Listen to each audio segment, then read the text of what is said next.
Hello, welcome to Jason the Old Millennial. I am Jason, and I'm here with my three friends, Scott, Nick, and Bryer.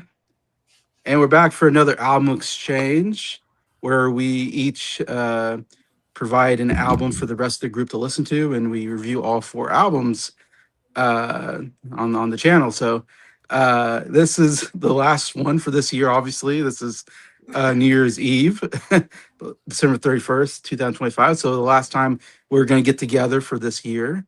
Um, anyways, and so yeah, and I'm thinking about the cool thing about the album exchange. I was just thinking today is I hope this is the same for the other members, not only you three, but then of course Jacob Martin, Adam's been part of this group too, and that we get to discover new music for the year, and we get to put it on. Some of us put it on a list at the end. Say, here's some discoveries, and hopefully some of our choices come out of this album exchange. It has for me. Um, in fact, Heart of Stone from Cher was on my top 10 album discoveries, which was an album exchange from Bryer. American Woman was in my top 10, which was from Scott. My number one and my number three were both from Adam. Now and the Evermore from Colin Hay and Write It on Your Skin from Newton Faulkner. Yeah, those made it really high on my list. Those two were on the album exchange. And also Slippery When Wet was one from Jacob. So like five of my album discoveries come from doing this album exchange. And I don't know if Scott and Nick, I don't think do those. I don't know if you guys done anything like a I new don't really just discoveries of the year. I don't listen to as much new albums like I used to, so that's Oh, kind of okay. hard for me to do that. I mean, maybe back when I was going through discographies a lot, maybe I would have, but now I've kind of been listening to stuff that I've just kind of know. So I mean, obviously through the album exchange, I've listened to new albums, but I haven't listened to enough where I feel like it's warranted to make like a whole top 10 of it. I listened to a bunch of new music this year. I just haven't Yeah. made a video on it. I think I Yeah. made like a discovery list, but I just haven't made a Okay. video. But as for the album exchange, I'm right there with Jason. What I like with this album exchange, the whole purpose of this is kind of just to show everyone what you've been excited to have been listening to recently, or albums that you think other people would like. And I don't Yeah. like everything that we listen to No. on. Sorry, but best concert ever was not the best concert ever. Yeah. But whether I like it or don't, I really just enjoy getting to hear what you guys have wanted to bring forward. There's a reason that you wanted to bring it to us, and so Right. whether I like it or not, it also helps expand my musical horizons. Listening to stuff that I probably wouldn't have before. Getting to and getting to share stuff with you guys. I mean, I've had very varying degrees of whether people like it or not. People seem to like the Guess Who album, but then Soundgarden was kind of more polarizing. Some people loved it, some people hated it, and then there's some that just everybody just didn't really like. Like I'm trying to remember. I think I had one that not too many people liked, but either way, like just getting to share music is really fun. Yeah, I know Bryer did his, I forget how many he did. He did a bunch of I new did discovery 50. albums. And I think he had one from the album exchange, if I remember right. I mean, can't technically remember. 2 if you count mine. If he got Heart of Stone, whatever, yeah. Yeah, the other one was The Killers. Yes, that's right. I was Killers, glad which to is, have picked that yes, one. He put that on his top yeah, 50. from Scott. Yeah. It's a good album. Yeah, he did Bryer did a like 50 best album discoveries, I think, or something like that. Yep. And I'm thinking, oh man, maybe one of my albums will get in his 50 best album covers. No, didn't get in his 50, but I did get into his top 10 worst album discoveries. So I'm like, I guess I contributed some way to Breyer's channel. Oh my god! If When, it when I makes saw you- that video, I just knew Jason was either gonna skip past that portion of the video. I gave the warning. I knew you gave the warning, but I knew Jason was either gonna skip past or he was just gonna close the video altogether. If I it was makes like, you feel any better, I really liked that John Mayer album that you picked. Oh, good. and if it makes you feel better, Jason, I was the only one who liked it. The one I person know. you're like Nick is gonna dislike this album. Everyone else is gonna like it, and I was like, Oh yeah. Dude, I assume everybody's gonna like it, but Nick, yeah. what disappointed me was that you left the freaking live stream when I was reviewing it. I'm like, Jason, I hope you're here because I like the sound with like nothing crickets. I'm like, You're like, great. nope, The I'm one gone. person I wanted to do this I was like, I'm review out of here. I'm like, that's the worst thing about me being last in that case was because Scott was trashing it, Bryer was trashing it. So understandably, just like I'm not watching this anymore because I can't watch anymore. I was like the best of it, and it sucks. But the review's always there. Yeah. All right. Before we start, we got 4 albums, of course. But before we start, I have a bonus album. Because Jacob Martin did recommend an album to me, and I'm going to go through it real quickly here. And it's called Carnival Ride by Carrie Underwood from 2007. And I really like Carrie Underwood. She's one of my favorite female singers. I have her debut album, Some Hearts, which is a really good album, good country pop album. And I also really like My Gift, Christmas album, which I know some of you really like that album, I think, as well. And overall, really good album. Really good choice from Jacob, because I don't like everything country, but I do like country pop music, whatever. And this was another really good Carrie Underwood album. The first song, Flat on the Floor, man, right away, it's like as soon as you hear that first song, you're like, man, can she sing? I loved it when you get to that first song and you go, man, this is a singer. She is just so talented as a singer. Super upbeat song to start the album. So good. Her second song, All American Girl, I think was a hit song. It sounded familiar. Another great, catchy song, great chorus, great vocals, good storytelling. Great song. So Small, third song, more of this kind of uplifting, almost ballad type song or something. I don't know. Again, I thought I've heard it before. Great song. I mean, first 4 songs, I would say, man, bam, really great stuff. So, and just going down further, I Told You So, another great ballad from her. The More Boys I Meet was a funny song, very catchy, as well. The other hit song on this album is called Last Name, which I've heard before. It's an okay song. It's funny. It's the big hit, but I'm not as crazy about it as some of the other songs on here. But 13 songs in total. Overall, very solid. Great stuff, some okay stuff. Overall, my top 3 favorite songs were Flat on the Floor, number 3, number 2, So Small, and number 1, All American Girl was my favorite song on this album, and I'm giving it a 9 out of 10. So very good pop country album from Carrie Underwood. So I hope you're watching Jacob Martin and you're happy that you gave me a good album to there. So hopefully you're happy with that. So saying that, I'm gonna go on with our first album, which is gonna be my album, which I'm going to have to find my notes because they're all over the place.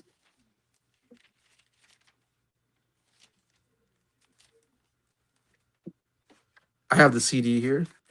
Siamese Dreams by Smashing Pumpkins. Not the Smashing Pumpkins, but I always make that mistake. I always want to say the Smashing Pumpkins, but it's Smashing. I don't know why there's no the. The would make sense. I think it's like the Eagles. I think it's different depending on which album. Some of them does say the Smash, because I have the album pulled up here on my streaming, and it says The Smashing Pumpkins. So it must differ depending on which CD copy or what album you have. Yeah, like, make up your Eagles, mind. the same thing. I always want to say the Eagles, but it's not the Eagles. It's Eagles. I'll just say it anyway. So I bought the CD actually recently at Walmart. I saw it at Walmart, and I was like, oh, I really wanted to do an album on the Smashing Pumpkins. I want to talk about Smashing Pumpkins. So I was like, I need to get an album to talk about, because I just really want to talk about Smashing Pumpkins, because I was a big fan back in the 90s as a kid, as a young, almost teenager.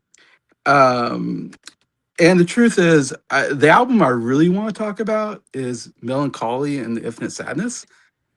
Because that came out in 95, 30 years ago. So it's it got a big 30-year release this year, like this big box set.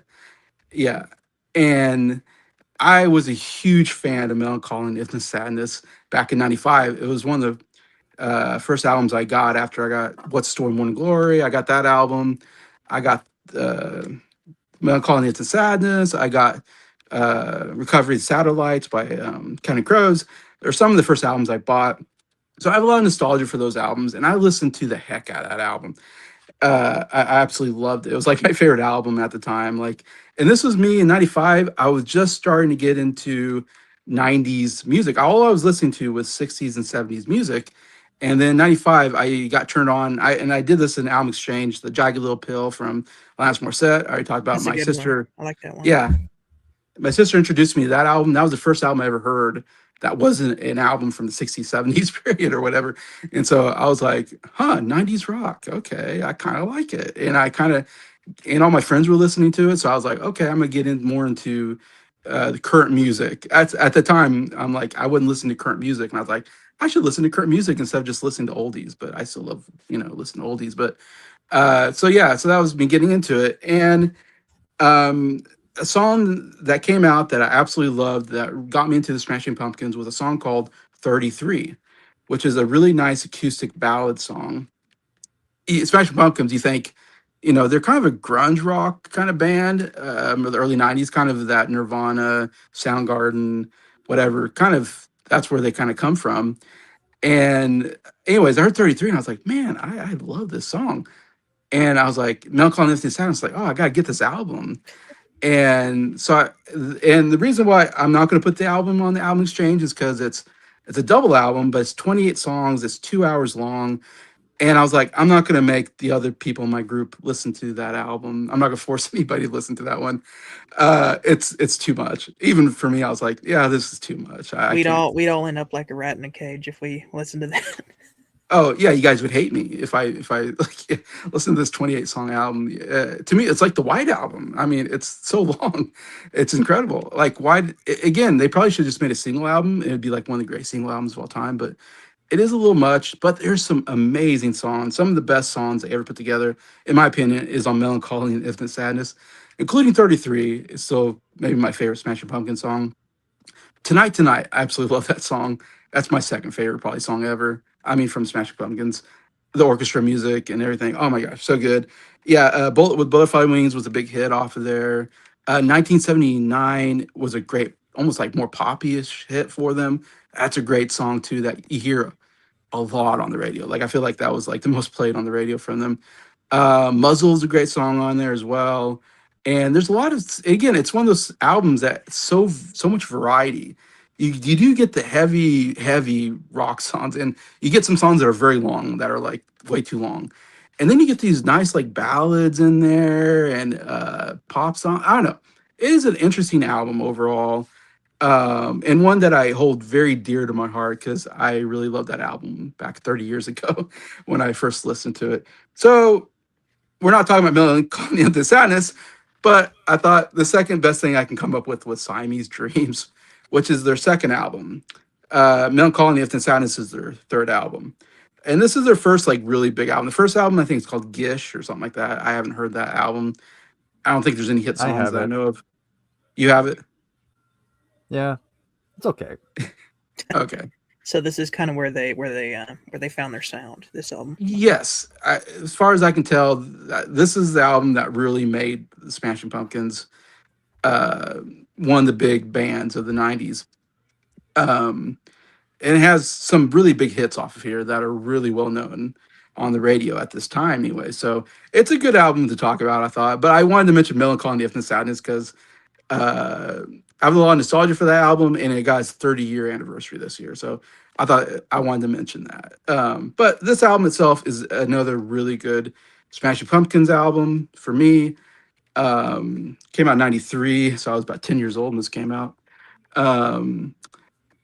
So talking about the album, it's just man, the guitars. It's that grunge sound, I guess, where it's just very loud, distorted like guitars, and I kind of love it. When you get when those guitars hit, oh my gosh, it's just great. Including the title song, or not title song, the opening song, Cherub Rock. Man, does this song rock! This is one of their best rock songs they ever did, and I love the intro, how it intros in there. I think there's like this, kind of drum beat that comes in, and it kind of starts fades in a little bit, and then all of a sudden those heavy guitars hit you, and you're like, oh my god, that's awesome. So the guitar is great. It's a very catchy song. Yeah, it's definitely one of my favorite Smashing Pumpkin songs. Great way to start the album. And I'll so the third song today, another hit song that I heard on the radio. Again, great guitar intro. I love that. Bum, bum, bum, bum, dun, dun, da, da, da, da. In fact, I learned that on a guitar actually at one point. I thought it was a cool, like little, da, da, da. Yeah, you can just pick on the guitar, very high kind of sound. Uh, and again, it's a great rock song. And the today is the greatest day I've ever known. Can't wait till tomorrow. Ah, so catchy. And I know this is gonna be. I guess I'll say this. I actually like Billy Corgan's voice. It's very unique. Nobody sounds like him. As soon as you hear his voice, it's this is Smashing Pumpkins. No one's going to sound like this. And I know people don't like his voice, and I totally get it. It is a weird voice, and I can see it being off-putting, and I totally get it.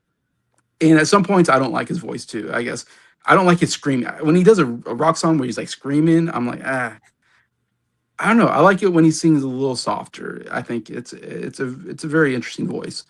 Anyways, so yeah, I like it on these songs. But yeah, today another great song. Hummer I thought was really good. Another song with great guitar playing, great drum.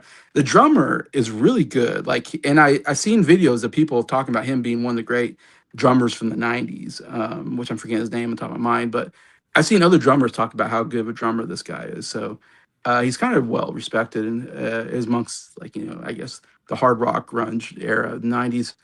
Anyways, but yeah, drumming excellent here. Disarm, man, I love the song. It's kind of a precursor to Tonight Tonight. You got the orchestra kind of music. I love those ringing bells, whatever on this is so good. So I love that it's not just hard grunge rock. There's actually some musicality here. There's some really good musical stuff here that's like amazing. And I don't know. I just love that. And the lyrics are very, you listen to the lyrics and you're like, what is going on in the song?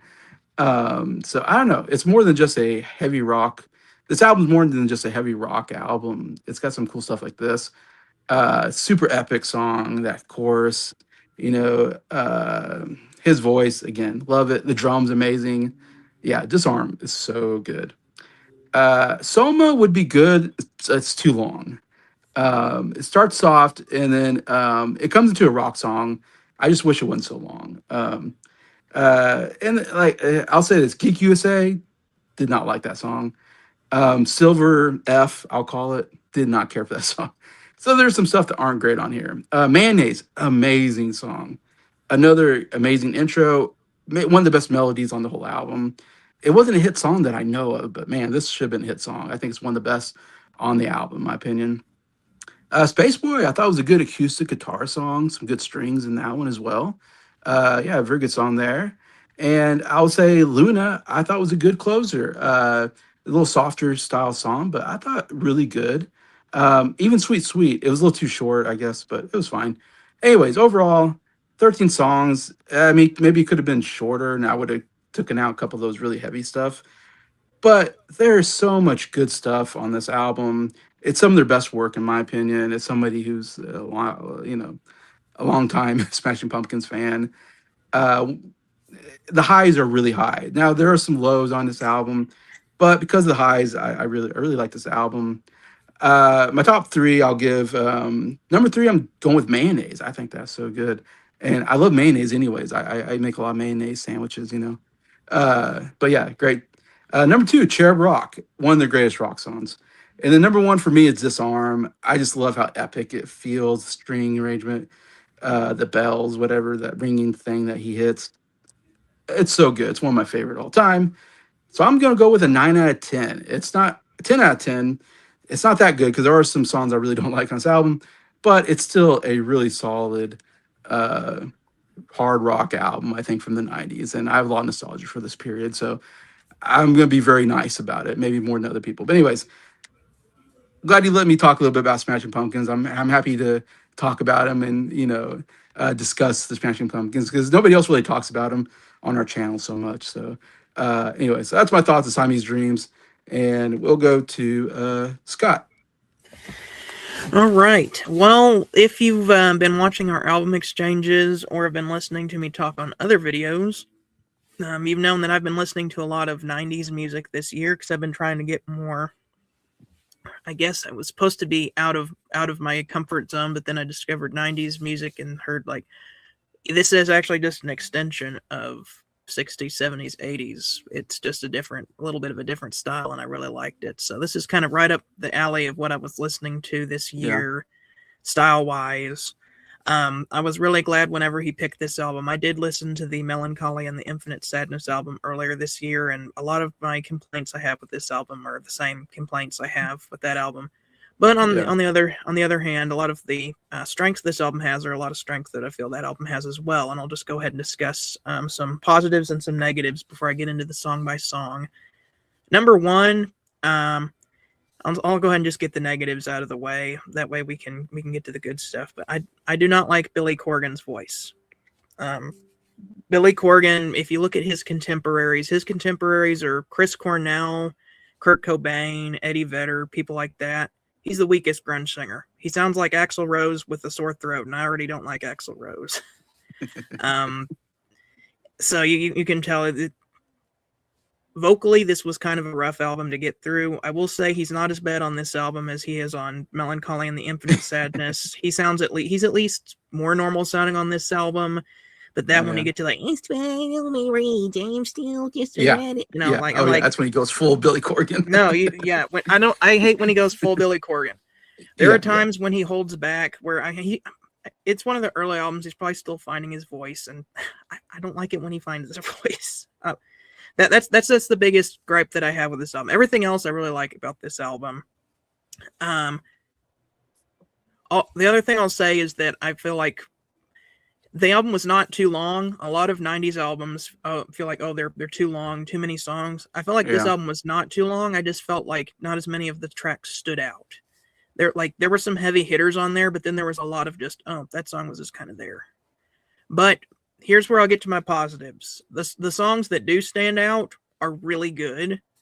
I just crapped on his voice, but Billy Corgan is a killer guitar player. He's a better guitar player than Cobain. The other big grunge singer guitar player. Yeah. I really think that Smashing Pumpkins would have been a lot bigger if he had just stuck to playing the guitar and they would have gotten somebody and writing the songs. And if they would have got someone else to sing, I would have loved this album a lot more. Yeah. Because, they would be getting that guitar and those drums in and be like, oh, this is cool. And then he opens his mouth and I'm like, oh. Can I just tune the vocals out and just listen to the instrumentals? Because that was a rocking song, but then kind of ruined the moment there.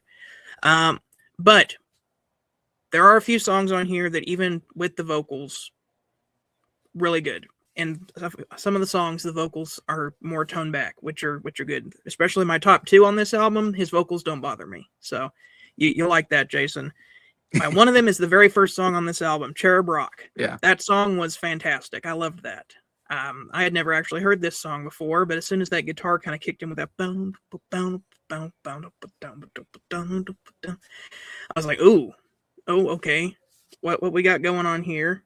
And then he came in, and I was expecting full Rat in a Cage, Billy Corgan, and it wasn't, and it was more scaled back, and I was like, okay, you know what? I'm actually digging this song. Maybe I like this album more, and I did. Well, musically, I like both of the albums, but I feel like vocally I like this album better. Cherub Rock was awesome. Quiet is another really good song, kind of more upbeat and rocking. Drums were really good on that one. And then you get Today, which I think that was kind of their big breakthrough hit, if I'm not mistaken. There's like a music video of Billy Corgan as like the ice cream man or something. Kind of a sad song because it sounds like everything it is going all right, but it's really about him being depressed. He was going through a depression, when he wrote it, Which I watched a video. I think the Professor of Rock did a video on this song. It was one of his top songs of 1990, whatever. And he said that this song actually helped him to get out of depression. Writing the song and just writing about how he felt helped him to beat depression. So I like that he was able to sing about how he was feeling, and that helped him to get out of that. Also really catchy and really good guitar on there. Hummer, I thought Hummer was decent. Same thing with Rocket. Those songs were just kind of there. But then you get to Disarm, and I was like, whoa, hold on a second. Like this, I don't like this song nearly as much as the song I'm about to compare it to, but you'll get the comparison. I feel like this is the Smashing Pumpkins' Eleanor Rigby. Huh, yeah. Because it's got Yeah, the string it's got the string quartet in there, Yeah. and it's like you're not expecting that. I thought the lyrics were kind of odd. I think it's like about a serial killer or something like that. It is a bit odd. there's like chimes and bells and Yeah, a chimes, string that's it. quartet. Yes. And I was just like, this is a left turn from everything they've been doing so far. I really like this. And then Soma, I thought that one was really good, even though it was long. That one was very surprising. It started out as just kind of a ballad, and then it rocked out later on. Yeah. I didn't think that was too long at all. There's another song on this album, though, that was too long. We'll get to that one later. Geek USA, I don't really like that one. It's just kind of there. One of my least favorite songs on this album. Mayonnaise, odd song title, but I like the guitar on that one. I thought that was a good song. It's odd. I was just like, that's the name of the song? Mayonnaise, what is that? Yeah. But then the guitar came in, and I'm like, oh, that's a cool guitar riff there. Space Boy was okay. I did like the use of the Mellotron on that one, though. Here's where it kind of drops off. Silver F. Oh, it's terrible. And it's not because of the title, oddly enough. I just thought the song was weird. Like there's like some weird spoken phone thing at the beginning, and the song was like 8 minutes long and it didn't go anywhere. I'm like, if you're gonna make a song 8 minutes long, it's got to go somewhere. And this song did not go anywhere. I don't think the song even had anything there to begin with. It was kind of a nothing song for 8 minutes, just kind of space filler. But then it picks up a little bit there at the end. I mean, Sweet Sweet is just a little over a minute long, so it's kind of just a bridge song. But Luna was a very strong way to end the album. A really good ballad. I like that one. Kind of.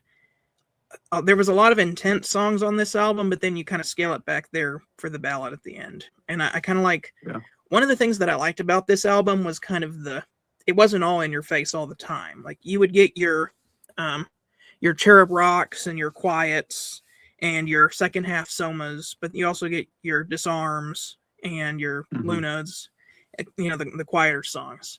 So I like kind of the ebb and flow, the dynamics. Now I'm going to give you my top 5 and my score. Number 5 is Quiet. Number 4, actually I'm going to switch. That's my honorable mention is Quiet. I'm going to switch and put Mayonnaise at number 5. Disarm at number 4. Soma at 3, Today at 2, and number 1, Cherub Rock. And I'm going to give it a 7 out of 10. Good. Okay. My review on this. Okay, so I'm going to go out right and say it. I'm not a big grunge guy. I've never been a big grunge guy. No. It's just not my genre. I mean, I like Nirvana. I did a Nirvana series with on Ryan's channel. They're kind of like the exception to that because Nirvana kind of has more in common with 70s bands than the others do. Yeah, I don't really consider them to be like a grunge band. Like I feel like you'd like Pearl Jam if you can understand what Eddie Vedder was saying. Yeah. Yeah. It's like,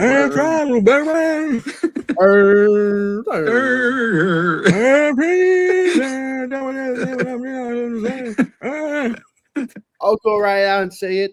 I also do not care for the vocals. yeah, However, yeah. I'm not going to give this a bad score. I told this to Jason in the beginning of before the video started. I'm not going to give this a bad score.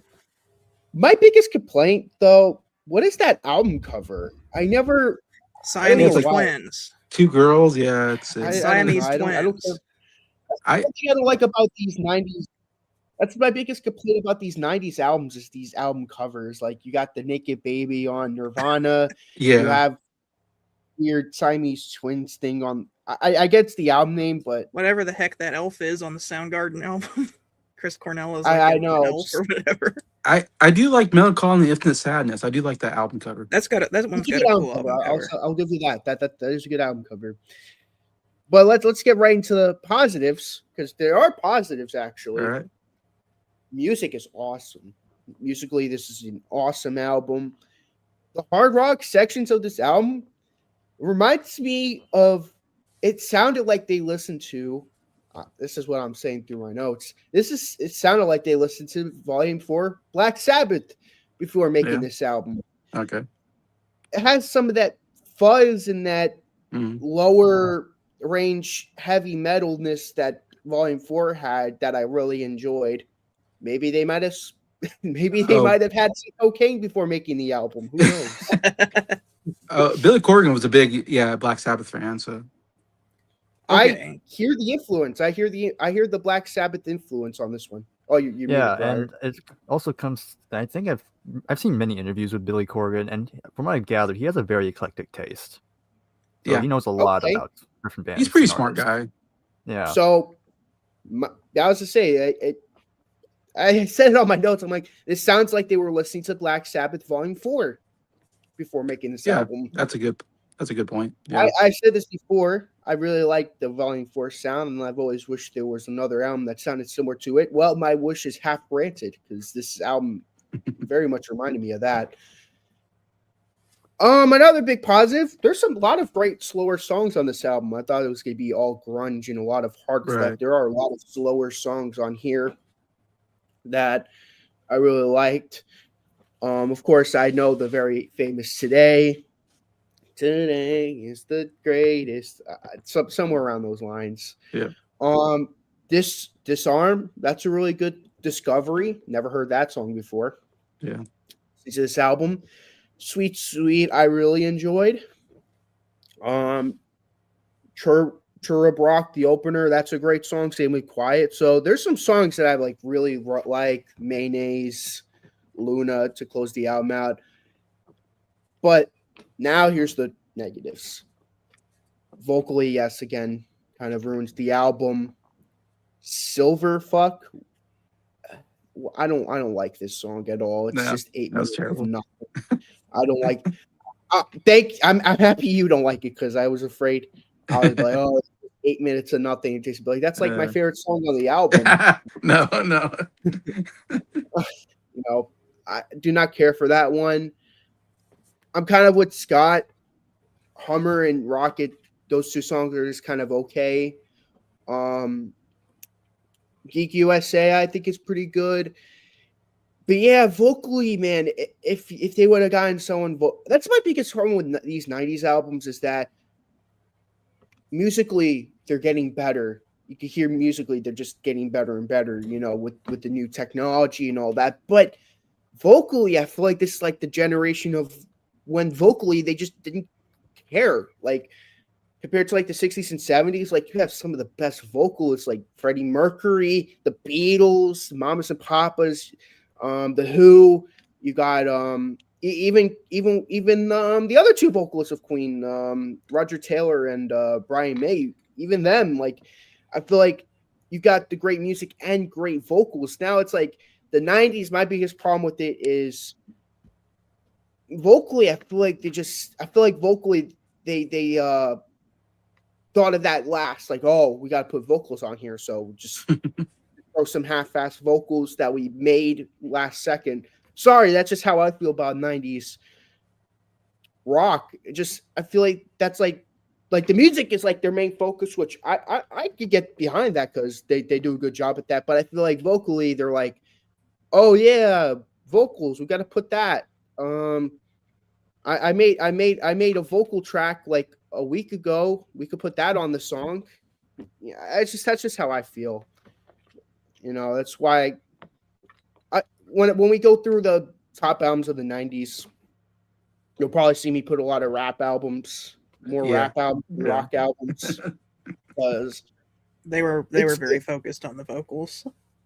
It's kind of hard for me to get into a rock album when I can't even listen to the vocals. So that's what, like Scott said, I'll probably go more into the rap pop direction of this time more than the rock direction. I hate that because I like rock music the best. That's like my genre. But yeah, at this time, I feel like I'm sorry, I just can't get beyond the vocals. It's just I'm not into it. Top 5 though. Number 5, Sweet Sweet. That's a great song. Number 4, I'm gonna go with Today. Number 3, the opening track, Turban Rock. Number 2, Quiet, and my favorite song on the album, Disarm. That's a really great song. All right. Awesome. Well, we got a bifecta. I really like that song. It's a great song. And I want to give this a higher score, but vocally, it's just I can't listen. Here's the thing. Same problems that I had with Steely Dan, I have with this. I can't listen to a full Smashing Pumpkins album. I have to listen to a few songs, take a break, listen to a few songs, take a break, listen to that. That's why the scores can be a lot lower than it's like. I did this with Steely Dan. I dropped the whole point when I can't listen to an album in its entirety because an album is supposed to be meant to be listened to in its entirety. But when I can't do that, I can't give it a higher score because, like, I want to give this a 7 out of 10. But the fact that I can't listen to this album in its entirety without not getting into it, I may have to give it a 6 out of 10. But again, 6 for me, it's a decent album. I know we all have different ways of scoring things. Yeah. Jason's 6 out of 10. It's like, oh, this album's terrible. Yeah. For me, it's 6 out of 10. It's a decent album, and maybe I might listen to it again. One of those things. But I don't think it's a bad album. For me, a terrible album is like 3 out of 10. That's like an album where I'm like, oh yeah, this album sucks. 3 out of 10. That's probably what Jason thought I was gonna give the album. Yeah, that's what I thought. Yeah, that's what you gave. That's what you gave Soundgarden. It's a good 6/6.5 out of 10 on a good day. So you like this better than Super Unknown, whatever?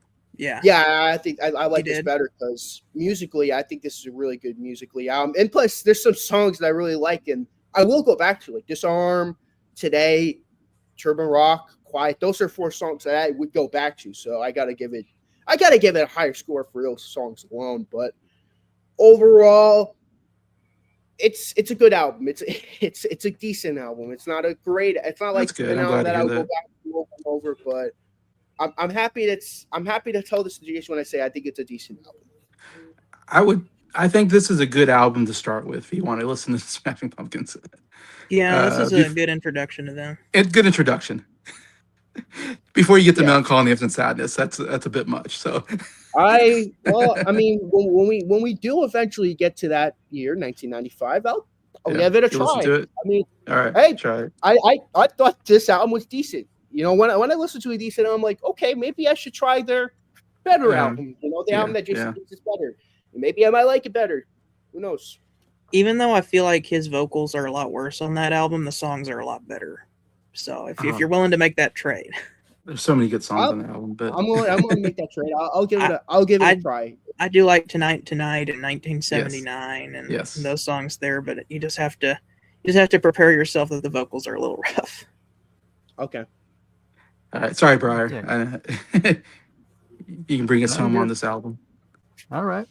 So, I mean, I have a small history with Smashing Pumpkins. Of course, the first album I heard was, of course, Melancholy and Infinite Sadness. Just like me. And yeah. Because, people always rave about it. And so I was like, might as well. Because before going into them, I knew they kind of have a very polarizing opinions among people. Some people love them. Some people really don't like them. And so I was just curious one day to see where I would land. And, I listened to Melancholy, and I really liked it. I thought it was a really good album. It's a long album, yes, but I really enjoyed the songwriting on the album as a whole. And going to my opinion on Billy's vocals, I'm going to be with Jason. I actually don't mind his vocals that much. Right. But that said, when I hear Billy Corgan sing, he should only sing Smashing Pumpkin songs. Not covers. No, I have an example because good thing Nick brought up Black Sabbath, because earlier this year, of course, Ozzy had his final concert, and before they were kind of building up to Ozzy and Black Sabbath, so of course they had people opening up, and Billy Corgan was among them. He didn't sing a Black Sabbath song, surprisingly. He sung a Judas Priest song. It was Breaking the Law. Really? I heard it. I'm like, Billy, no, please stop.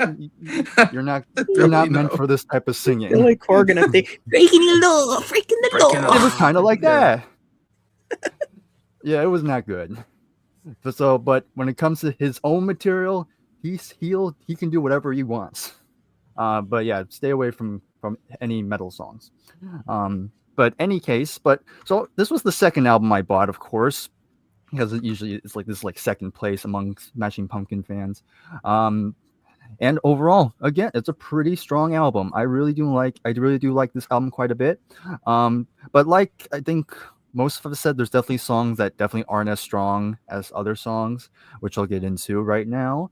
But of course, it starts off really great with Cherub Rock. I think it's a great way to open the album. Very heavy guitar riff, and just some good old fashioned alternative rock at its finest. Sets the tone really well. Also really like the drum intro to the song. Because I think they were going for a little bit of a Neil Peart inspired thing for the drums, and I think the drummer pulled it off pretty well. And then going into Quiet, nice solid way to follow it up. Again, still has a nice good heavy riff, just a good rocker overall. But then you get Today, and I really love Today. I think that's a really excellent song. I love the guitar melody to it.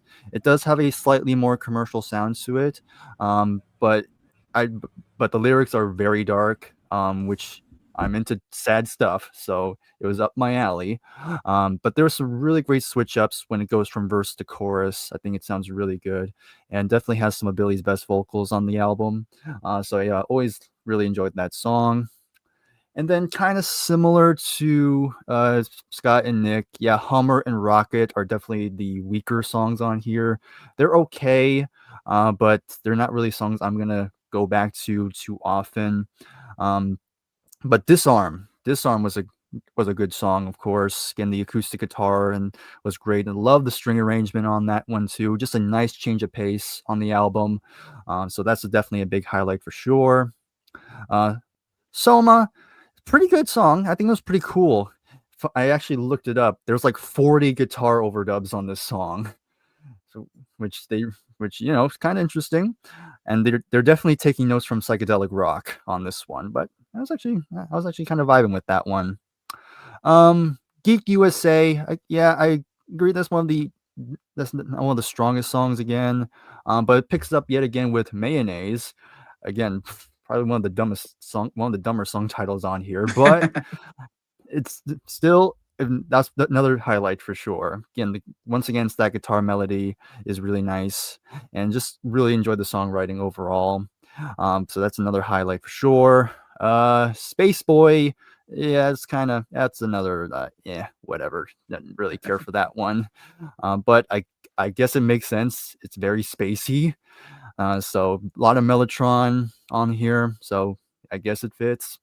And then you get the 8-minute song Silverfuck. Yeah, it's 8 minutes, and I don't really want to talk about that one right now. Anyway, moving on. Sweet shortest song. Guitar melody is nice. Wish it was longer though. I think it definitely would have been better if it was a lot longer, because I enjoyed it quite a bit. But Luna, I think, was a very solid closing song. Very fitting way to go out overall. So my top 5. Number 5, I'm going with Cherub Rock. Number 4, I'm going to put. Actually, no, I'm going to switch it. Kind of like I'm going to last minute. I'll put Soma at number 5 and Cherub Rock at number 4. But number 3, I have Disarm. 2, Mayonnaise, and number 1 is Today. Oh, okay. Yeah, cool. Somebody had to put the big hit at number 1. Yeah, had to be me. Anyway, for a rating, even though I will say I do think Melancholy is definitely a better album. Even though it's long, but I think the highs on that album are definitely higher. I'm still going to give this a very good score. I'll give this a very, very high 8 out of 10 overall, just because some of the songs are kind of not as strong, but the highs are still pretty good. But yeah, I still think there's more to come. So 8 out of 10 for me. All right, so our scores are 6, 7, 8, 9 on this one. Okay. So I guess that makes it what, a 7.5 average? I don't know. Am I doing the math right? Don't ask me. 7.5. There you go. 7.5. That's a pretty good average. All right, 7.5 on. That's a good score. That is a good score. Better than I thought it was going to be. You probably thought I was gonna. I was like, I'm gonna get some 2s and some 3s on this one. No, when Like, Jason any- picked this album, I was like, I'm glad he picked that one. I've actually been wanting to listen to that. All right, Scott, you want to go next with your album? Yes, I brought Depeche Mode for my album here. The reason why I chose this album is because I was trying to get into some new wave music, and this is kind of the album where the 80s meet the 90s. This album came out in 1990, and it was kind of synth pop and new wave's last breath before grunge took over the next year with Smells Like Teen Spirit. And so I kind of wanted to showcase synth pop and new wave at its height, especially with this album, since some of the songs on here I think are just really good, like really good. This is, I'll go ahead and pull up the track listing.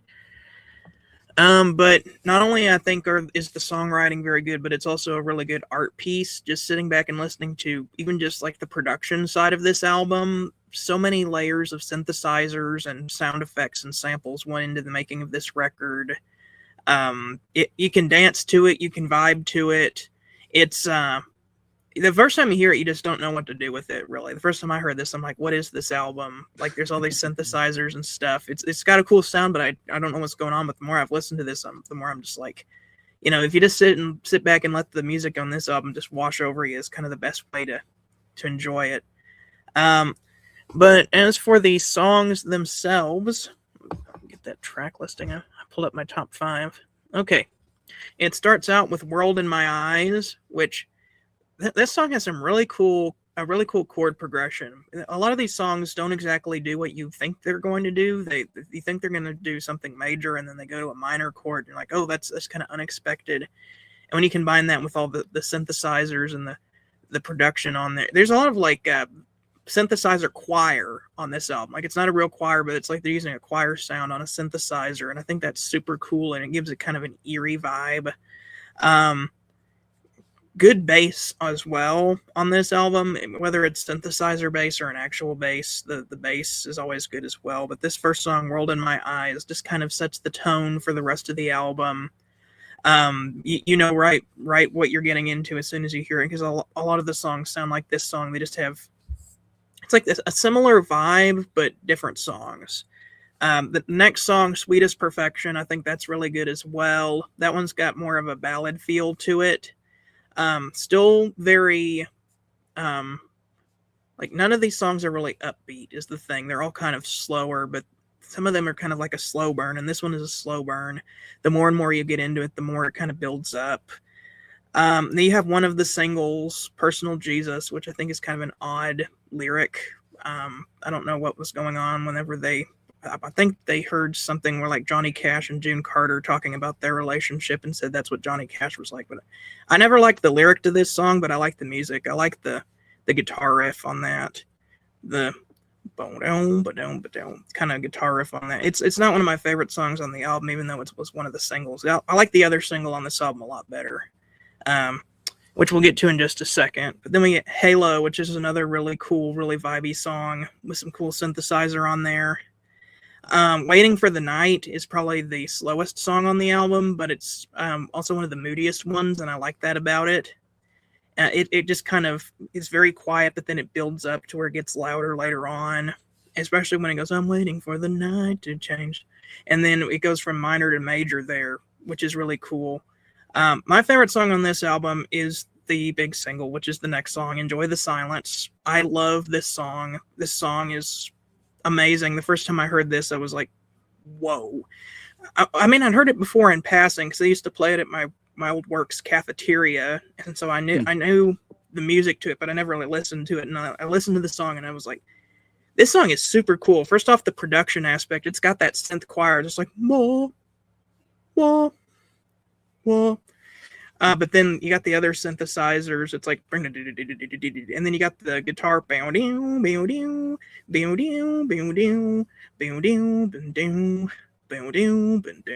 and then I think that the lyrics are the best on this song. Talking about the power of words, or I guess the power of lack of words. That, words can sometimes mean a lot, but sometimes they can be meaningless. Using the example in this song, a relationship that's so amazing that even speaking would just ruin the moment. I just really like that picture. Fits the song and the music very well as well. And I like kind of how when it gets to the I guess you would call it the chorus.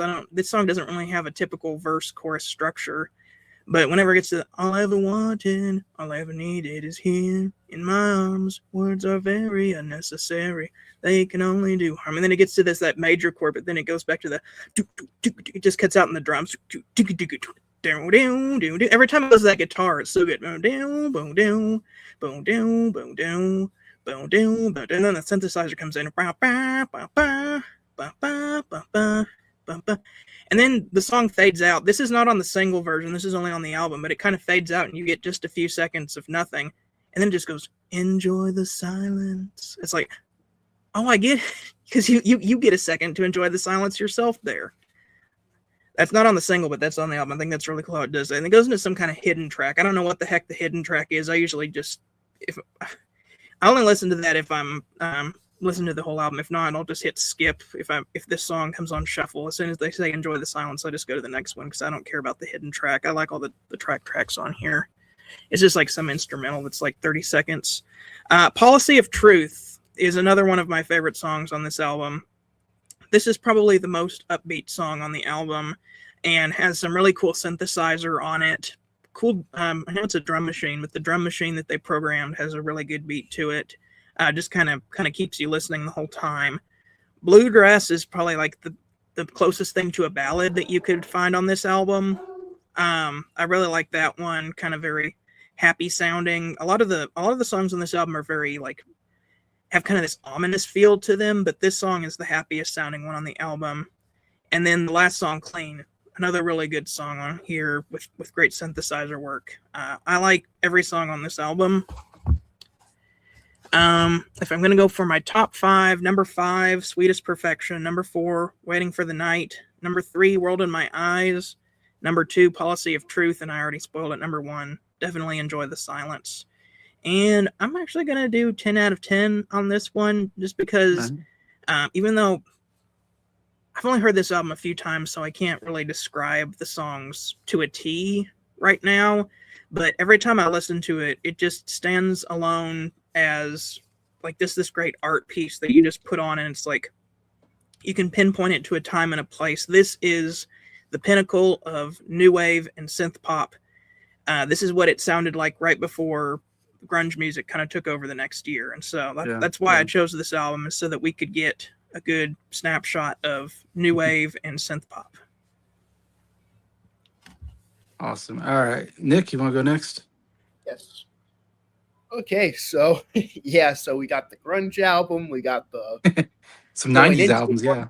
Yeah, we had a lot of 90s albums. I mean, it's good for me because I got to start getting familiar with 90s albums, because once we get to that in the top albums section of the series, I got to get into the 90s. So Jason and Scott just keeps feeding me these albums that may or may not.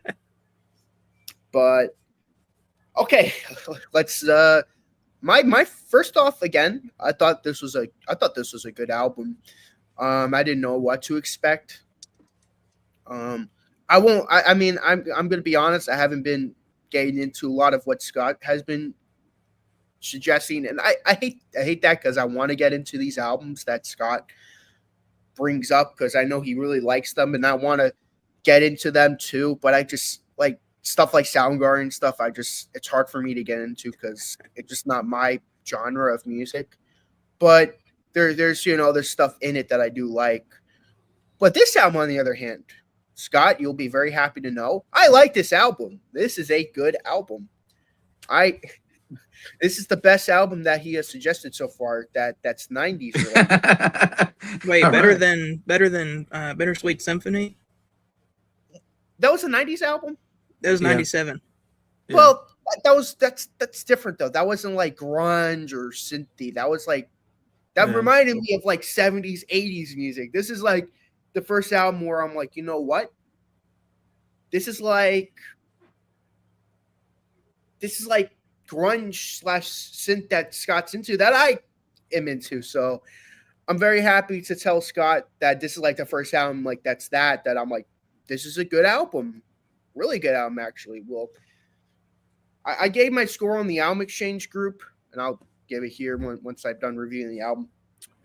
Songs like World of My Eyes, Sweetest Perfection, and Personal Jesus, I think those 3 songs open the album up very well. Gets me right into it.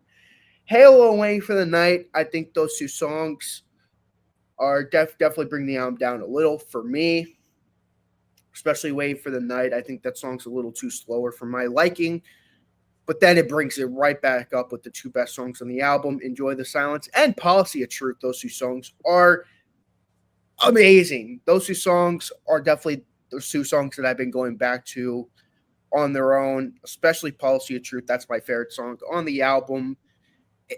It's so good. It's like, it reminds me of David Bowie. And now that you mentioned, I can see that. This album has Bowie written all over it. Rightfully so, because David Bowie he kind of did New Wave before New Wave was even a thing. This reminds me of the Berlin Trilogy albums a little, especially stuff like Joe the Lion, stuff like that. Really good stuff. I will admit, I'm not crazy about the last song on the album, Clean. I think it's kind of a weak way to close out the album, but the rest of the album more than makes up for it. Top 5 songs of the album. Number 5, World in My Eyes. Number 4, Sweetest Perfection. Number 3, I'm going to go with Blue Dress. Number 2, Enjoy the Silence, and my favorite song of the album, Policy of Truth. As for my rating, I'm going to give this a 9 out of 10. I want to give this a 10. Maybe I will get a 10 eventually. I just got to listen to his album more. Maybe it might grow on me and it'll boast up to a 10. But right as we speak, it will be a 9 out of 10. The album is definitely a grower. I mean, I loved it the first time I heard it, but the more you listen to it, the more you kind of get it. The first time, I feel like it's just so much to take in. With they work so meticulously on the production on this with all those synth layers that it's hard to miss a lot the first time you hear it. Well, another thing to add too is that you're starting to get used to that sound, the new wave / grunge sound. So for you, when you're listening to this, you're kind of like, oh, I'm used to the sound. I'm really liking it. For me, I'm like, this is like a genre that I'm not familiar with at all and I'm not as into. So for an album for a genre that I'm not crazy about, that I'm starting to really like. Not, I wouldn't say I like the genre, but this album is like the first album where I'm like, this is really good. This is like the best of what they could do with this genre, and it'll grow on me eventually. Trust me. I know it will. It's like how you were with Pet Sound.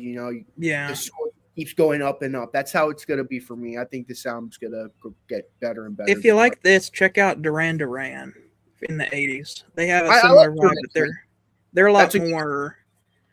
They're not as like Depeche Mode is definitely it's like very 80s sounding, but it's also pointing towards the 90s. Duran Duran is very, you can pinpoint them to the 80s the second you hear one of their songs.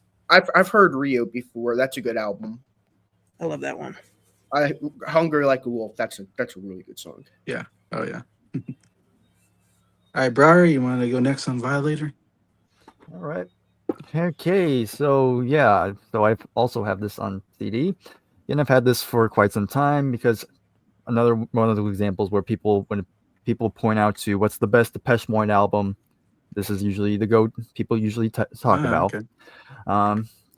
And yeah, I would kind of say so. I think Scott kind of said this earlier, but it is kind of their big artistic statement because they've released albums before this, and and I've heard a little bit of their 80s stuff, and I say their 80s stuff is definitely a lot more your typical sort of new wave synth pop at that time. There's definitely a lot more upbeat, but when we get to this album, it's definitely a lot darker, which makes sense because it's mostly black. But so yeah, I've had this for a while. It's the only Depeche Mode album I have in my collection so far. Still, Okay. Well, I should probably fix that at some points.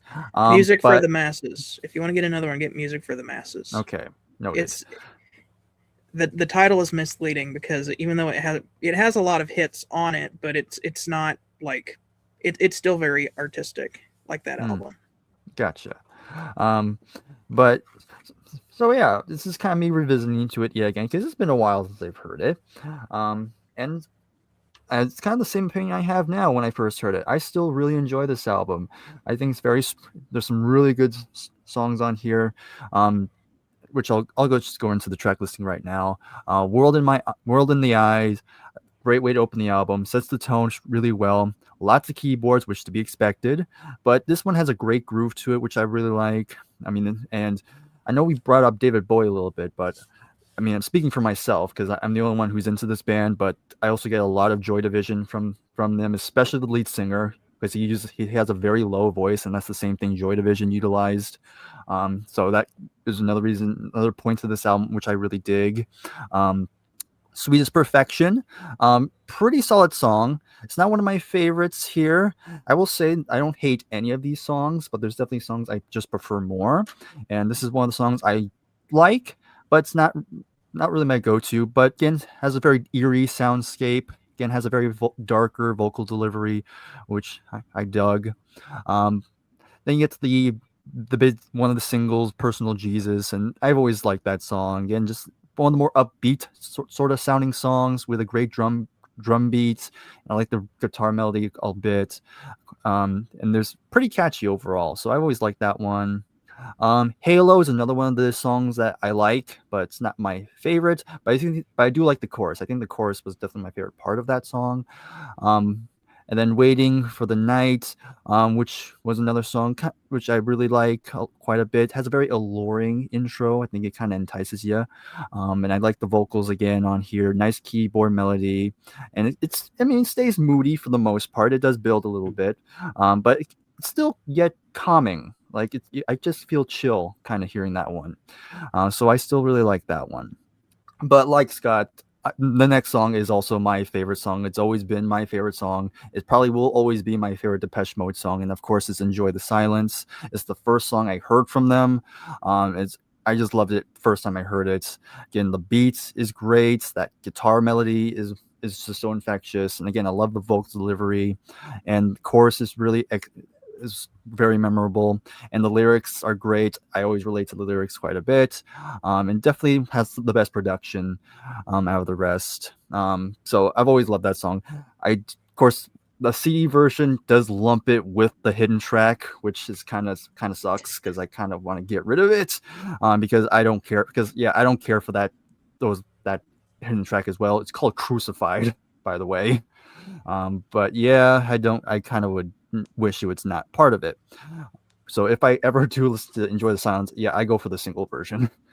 Even though that's my favorite song, the next song is another one of my favorite songs. It's the song that I forgot about. Like I forgot how much it's a good song. And Nick kind of talked about it with Policy of Truth. I really love Policy of Truth. Again, the guitar work on that's really good.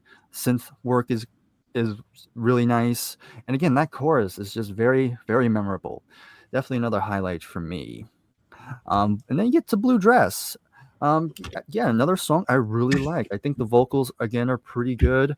It's kind of a very ballady sort of song. Yes.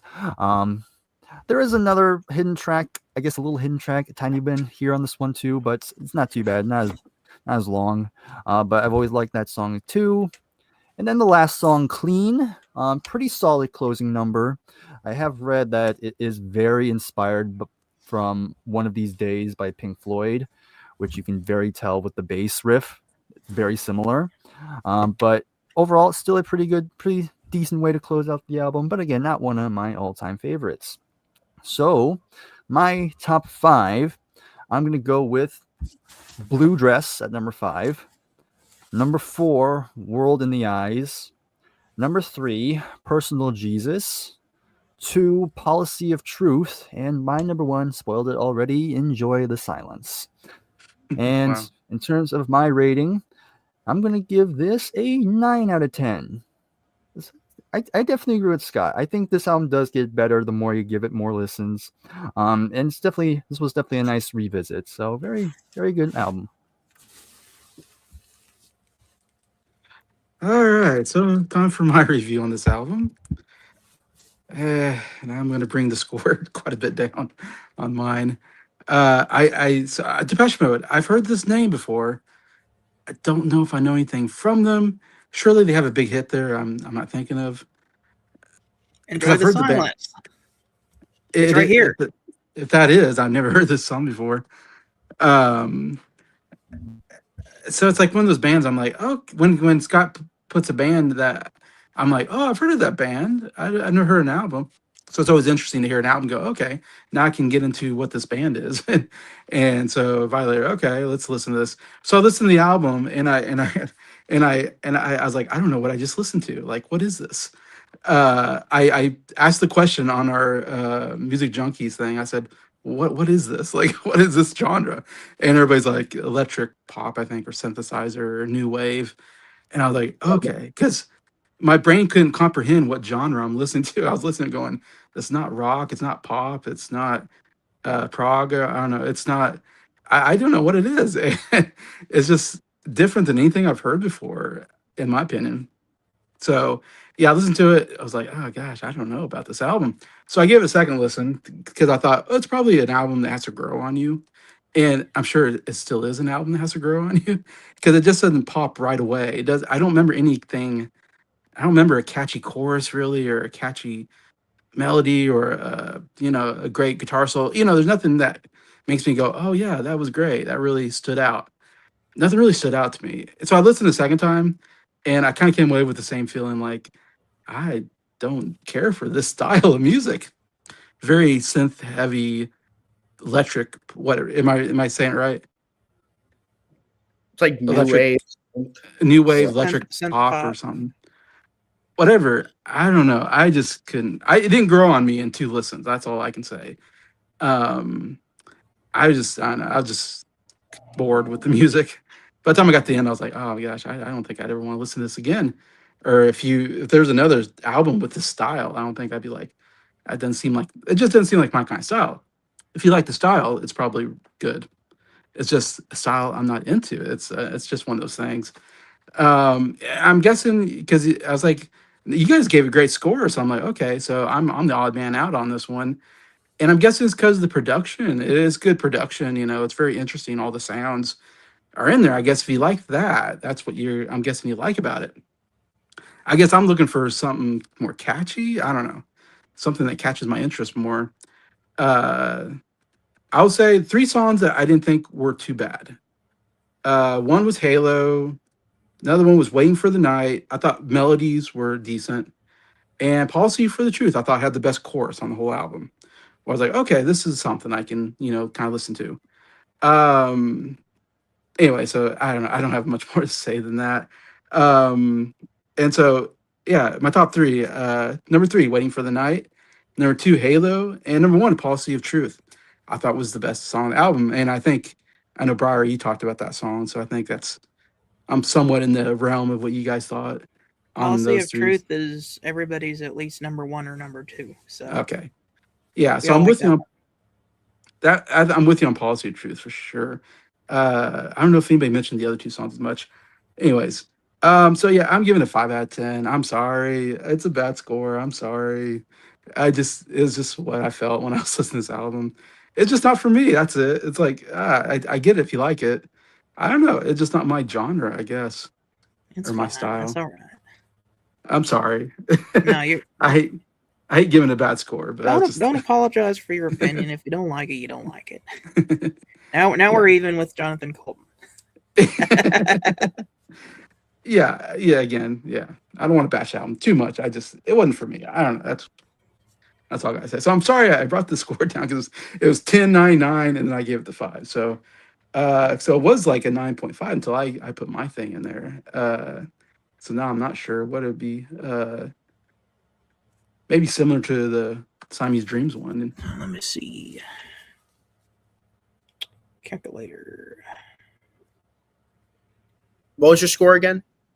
10 plus 9. Mine was 5. So we had 10.995 was the 8.25 out of 10. 8.25.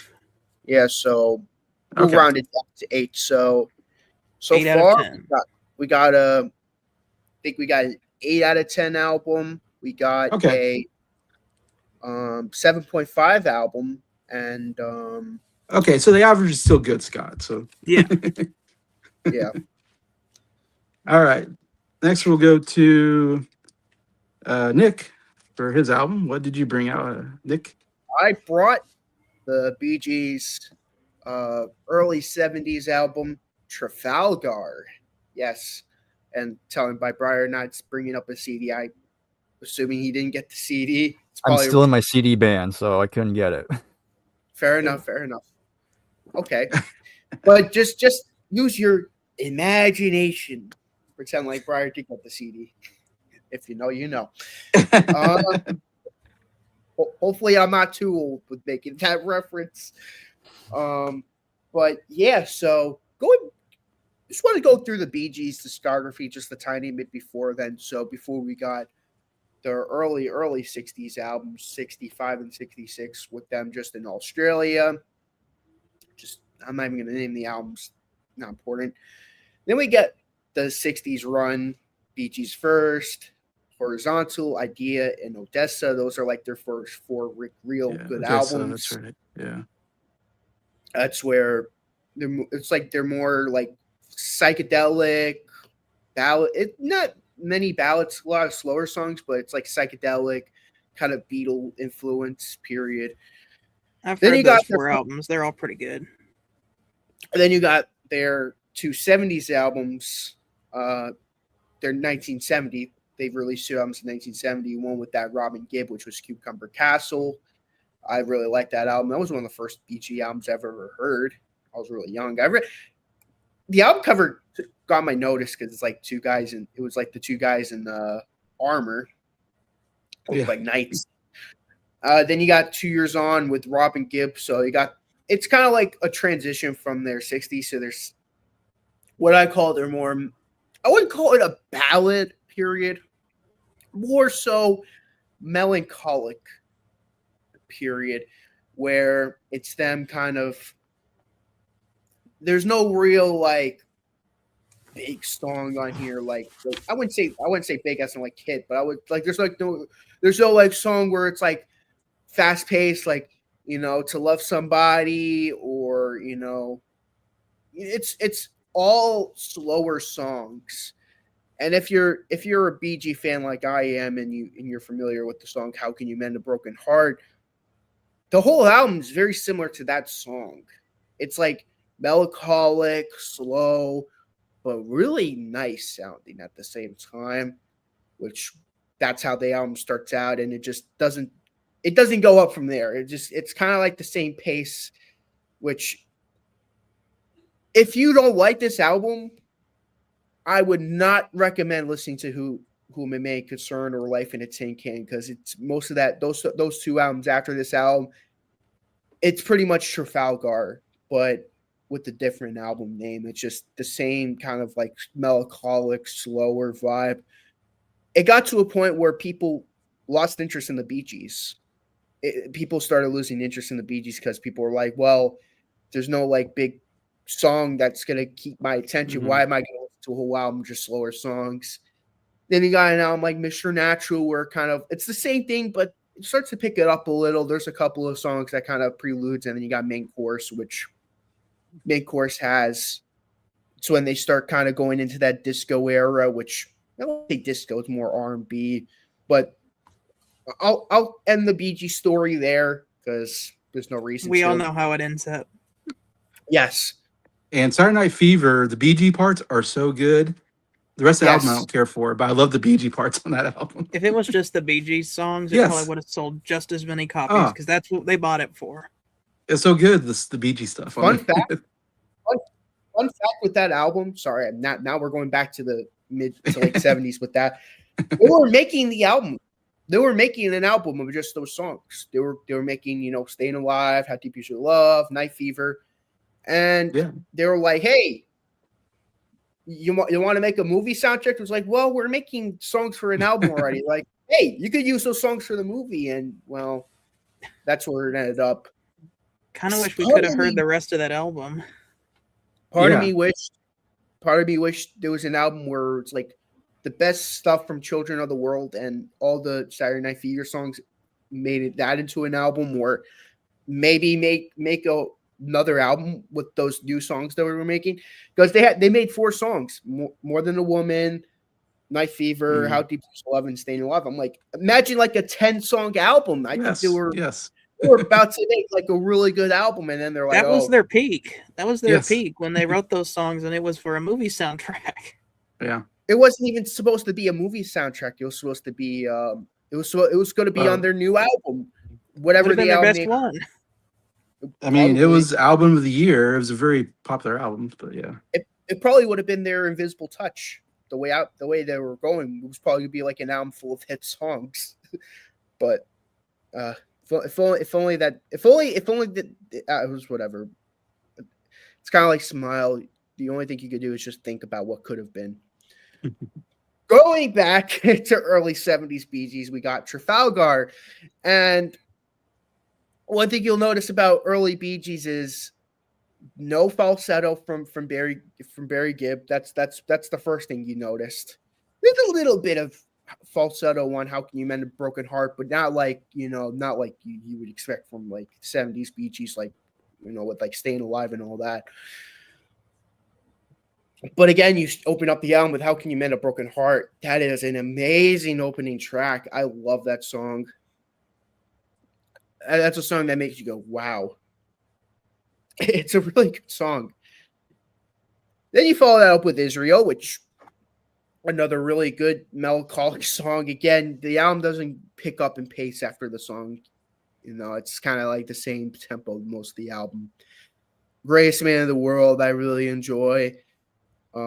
It's Just the Way. Oh my goodness. So there's 2 songs in this album that wasn't sung or written by Barry Gibb or Robin Gibb.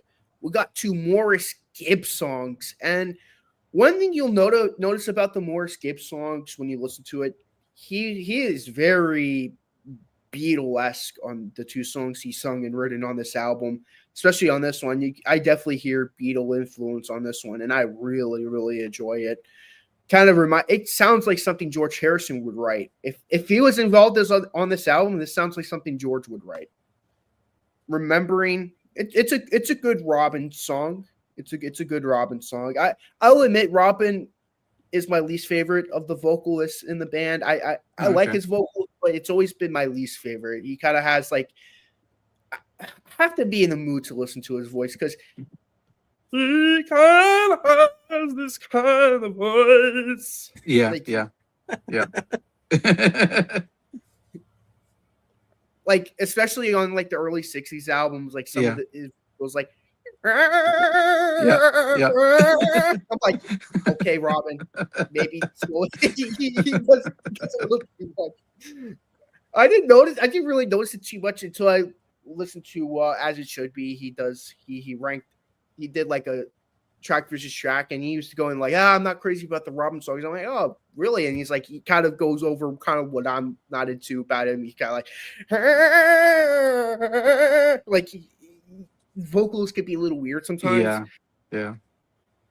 This song, I really like the song, but sometimes there's parts of the song where he's like, I'm like, Robin, please tone it down just a little bit, please.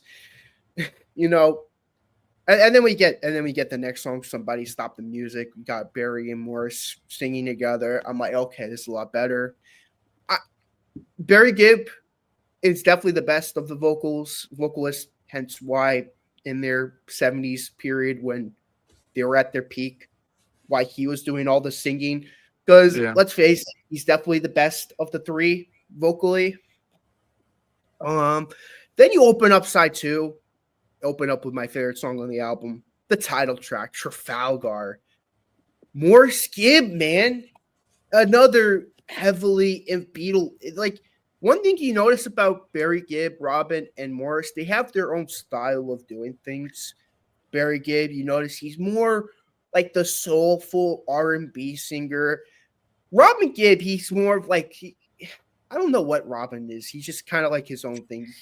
He's just I now have the perfect description, but I'm going to save it for my review. Okay. Yeah. I'm sure I'll agree with you too, but his vocals, like he's like in his writing style, he's like his own thing. And Morris Gibb. One thing I really like about Morris Gibb, and I wish it would have been more of his songs on these earlier albums. He definitely has more of that Beatle influence that I really like from the Bee Gees' early sound. And this song is no exception. This song is amazing. Trafalgar. I think Morris Gibb is a really underrated vocalist. I think his vocals are pretty good.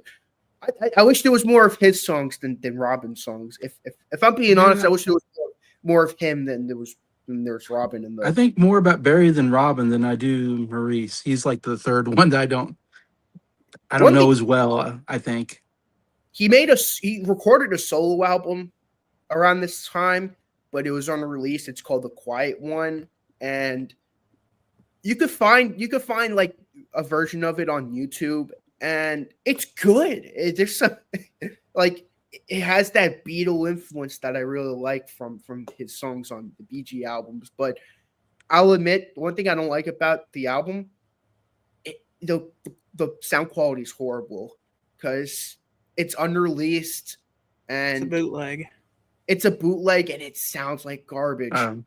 That bothers me too because I'm like, I would love to like show it to you guys. I want to be like, oh, here's the Quiet One by Morris Gibb, the Beatle influence. I know we all like the Beatles. Here's the Beatle influence sound, but the sound quality is so garbage. You guys will be like, it's good, but the sound quality is horrible. Have they all passed away? Besides Barry's Barry, still alive. Barry is? Yeah. Okay. Yeah.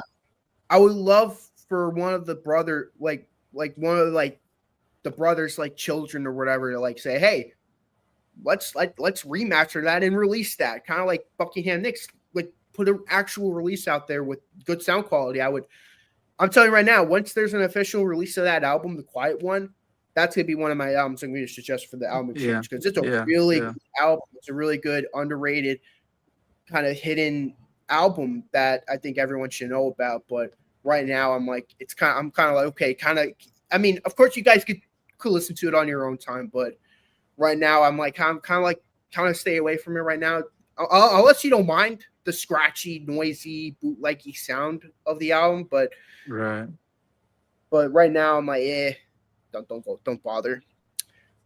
Now that I went through a whole change here about Morris Gibb, which I kind of had to because I've been wanting to talk about Morris Gibb for a very long time because he's easily the most underrated of the three. He's the quiet one. Hence why he made the album called The Quiet One. He's literally the quiet one of the three, and really, really good stuff.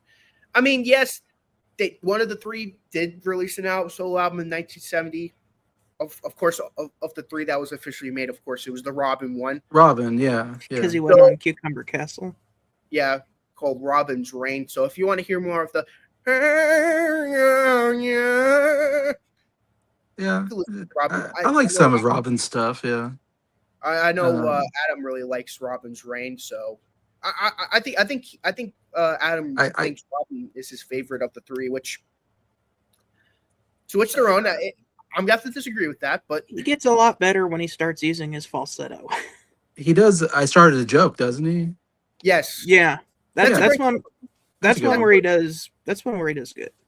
I started a joke. Yeah. So, exactly. He does Massachusetts. So, I like that one too. That's a good song. Another good song. I mean, his voice could be used in a really good way, but there's some of these deep cuts. Like there's just a lot of songs where he goes, like I'm like, yeah, he goes that way. Yeah. Do you want me to go ahead and give my description? Yes. Sometimes he sounds like Pee Wee Herman singing opera. You know what? A little bit of Pee Wee Herman, yeah. I agree. And that definitely. I'm not yeah. Part of the joke is right. There's too much of that. I mean, like I said, there's songs like Massachusetts, Holiday, and I started a joke where I'm like, okay, this is awesome. Robin really makes some great stuff, but then there's some songs where I'm like, okay, you're overdoing it a little. You're overdoing the Pee Wee a little too much. Yeah. A little too much. But again, I digress. Anyways, Trafalgar. I love that song. But let's continue. Don't Want to Live Inside Myself. Oh, Barry Gibb. What the hell? That song is so good.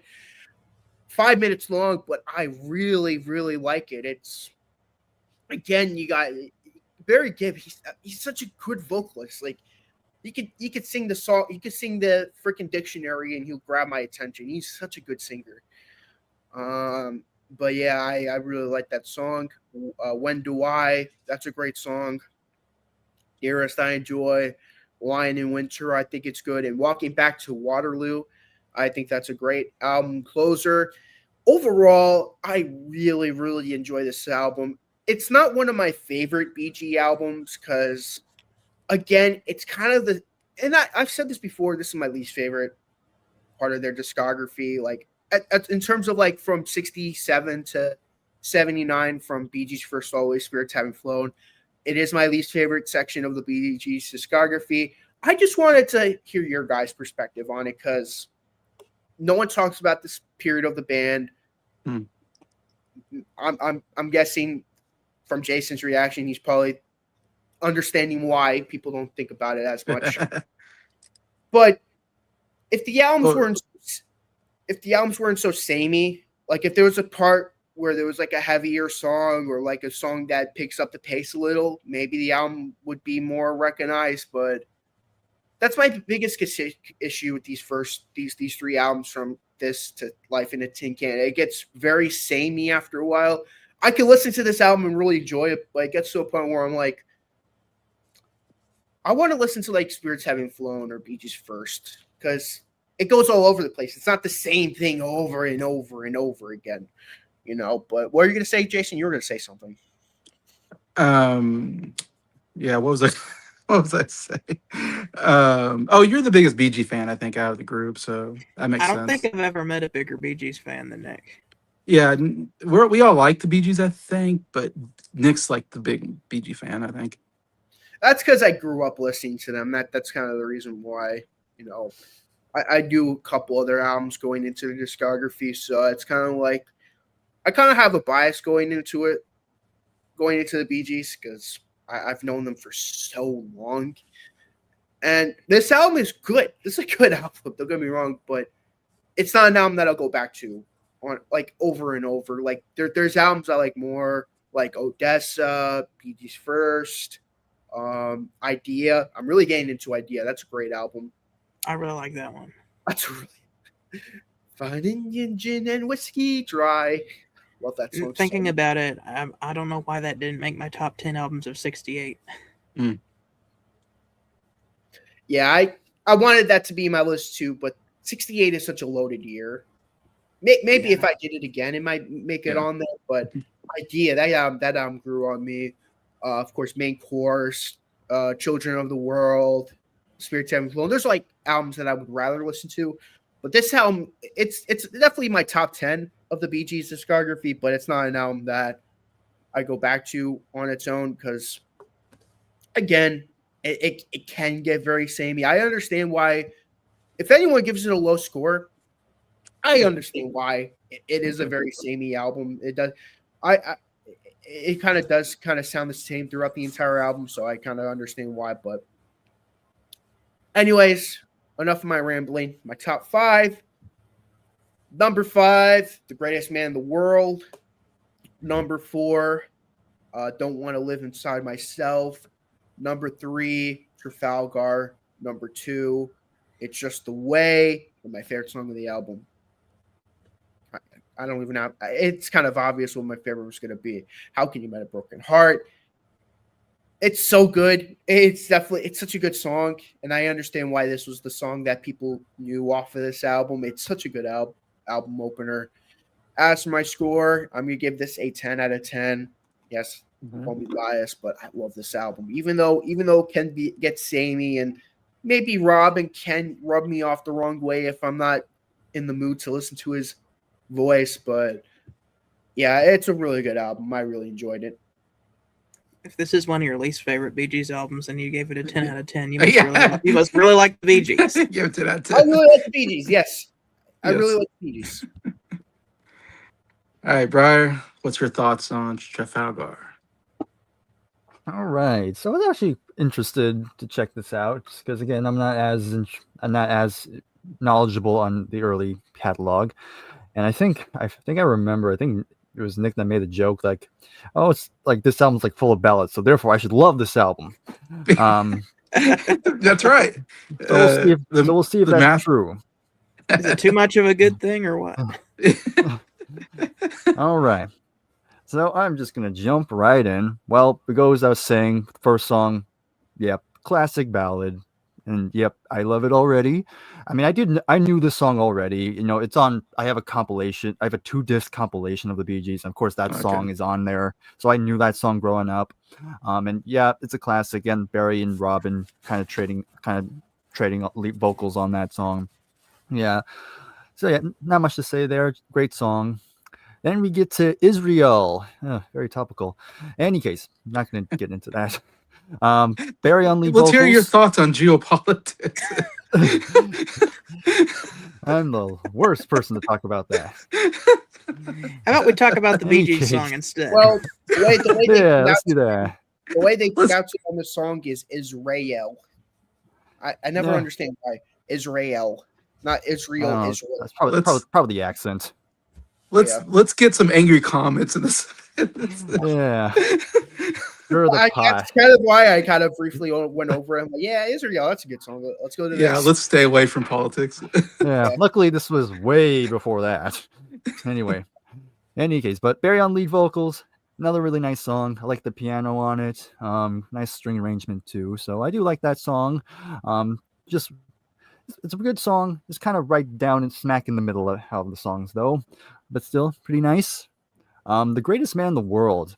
Definitely a better song. I really like that one a lot. Again, you have Barry on lead vocals. Really like the melody of that track. It's pretty good. It's Just the Way.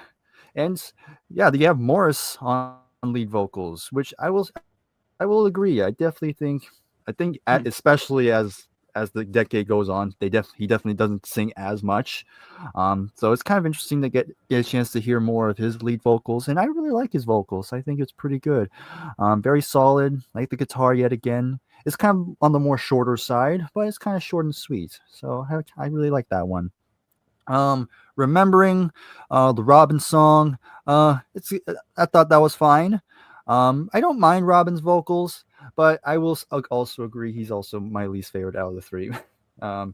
He's again on certain songs he's great, but yes, sometimes I can do so much. But still a decent song. Somebody Stop the Music.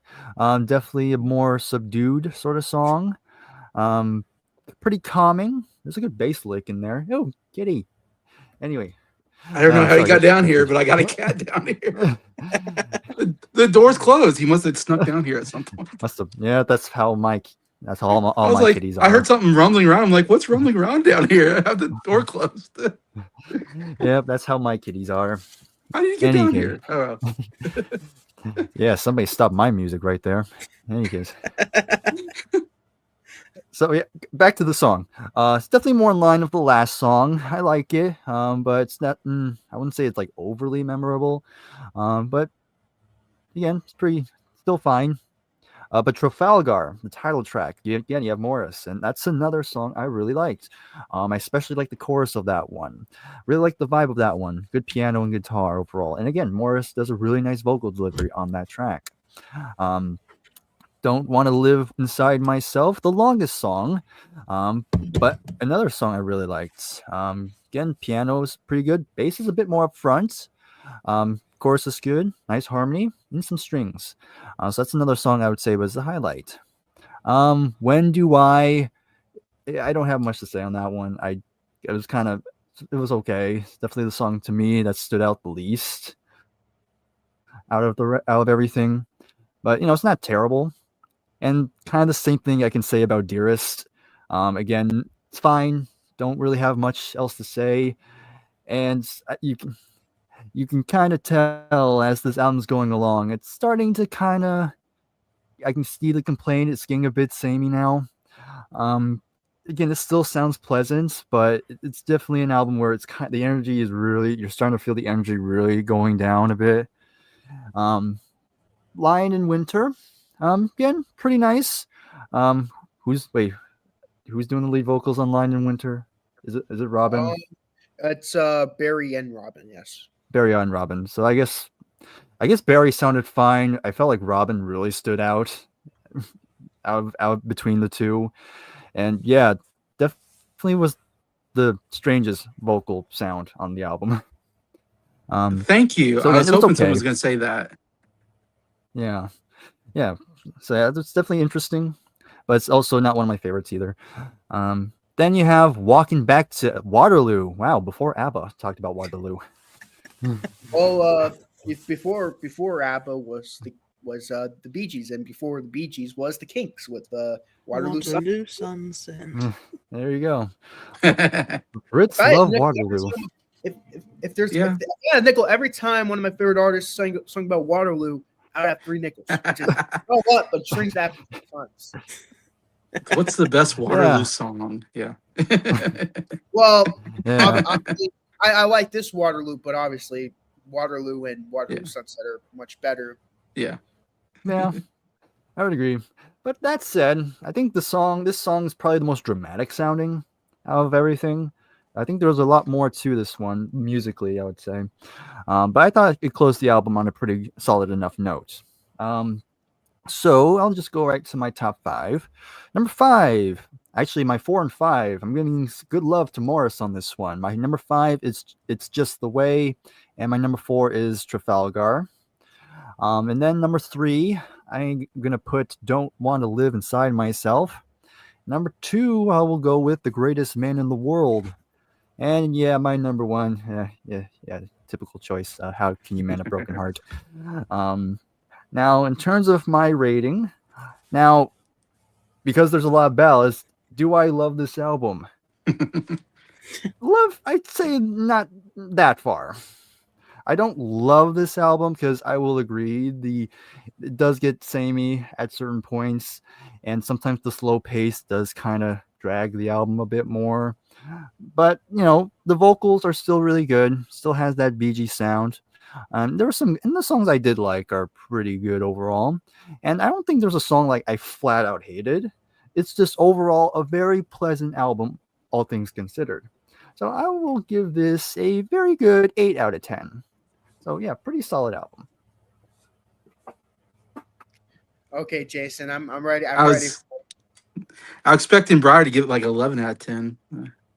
All these ballads. Not today. I'll say this: if there was I'll say this: if like a bunch of these songs were on different albums, like if there were if like a lot of these, like an album of their respective like albums, like I feel like Bryer would like these songs a lot more if it was like, oh yeah, got a bunch of higher faster paced songs, but then you have one of these songs on there. But I understand that 12 slower songs could definitely take a toll on you. Yeah, I like variety. I which is very understandable. I'll admit, when I first heard this album, I wasn't crazy about it because I'm like, it's just the same thing. Like, okay, will this album pick up at all? And it just never does. So I understand why Jason would give it a low score, which I'm ready. I'm ready for it, Jason. I'm ready for the 5 or the 6 out of 10. Gosh, you're getting ahead of me. I'm ready for it. I'm just ready for it. Yeah, interesting. Trafalgar. I know I was in London. There's a Trafalgar Square, which is a really cool square, and there's a big statue of Horatio Nelson, whatever, who's like their biggest war hero or something like that. And then Waterloo is the place where Napoleon got defeated. So it must be some kind of connection. Yeah, Brits probably love Trafalgar or whatever or something. There's some connection there. I'm gonna say, "How Can You Mend a Broken Heart?" Man, that is a great song. And it's like that's the only song I knew from the album. When I got to that, I was like, "Oh, this is a great song." So it's kind of cool to start off with like kind of their big hit. I'm guessing at this time period. The harmonies amazing, the melody amazing. Yeah, it's a great song. So I'm kind of with everybody on that one. It's so good. I really like Israel. That's one of my favorite songs on the album.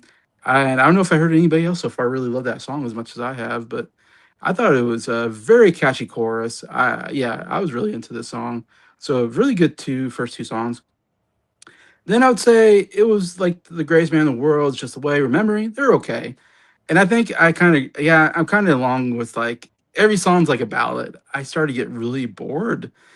I like ballads, but it was just too much. It was like, yeah, one song after another, just slow, moving, slow, moving, slow. It's like I need a little variety. I need to pick me up. I need something a little more upbeat. I think albums need to have upbeat poppy or rock and a couple of good ballads. I think you need a kind of a balance.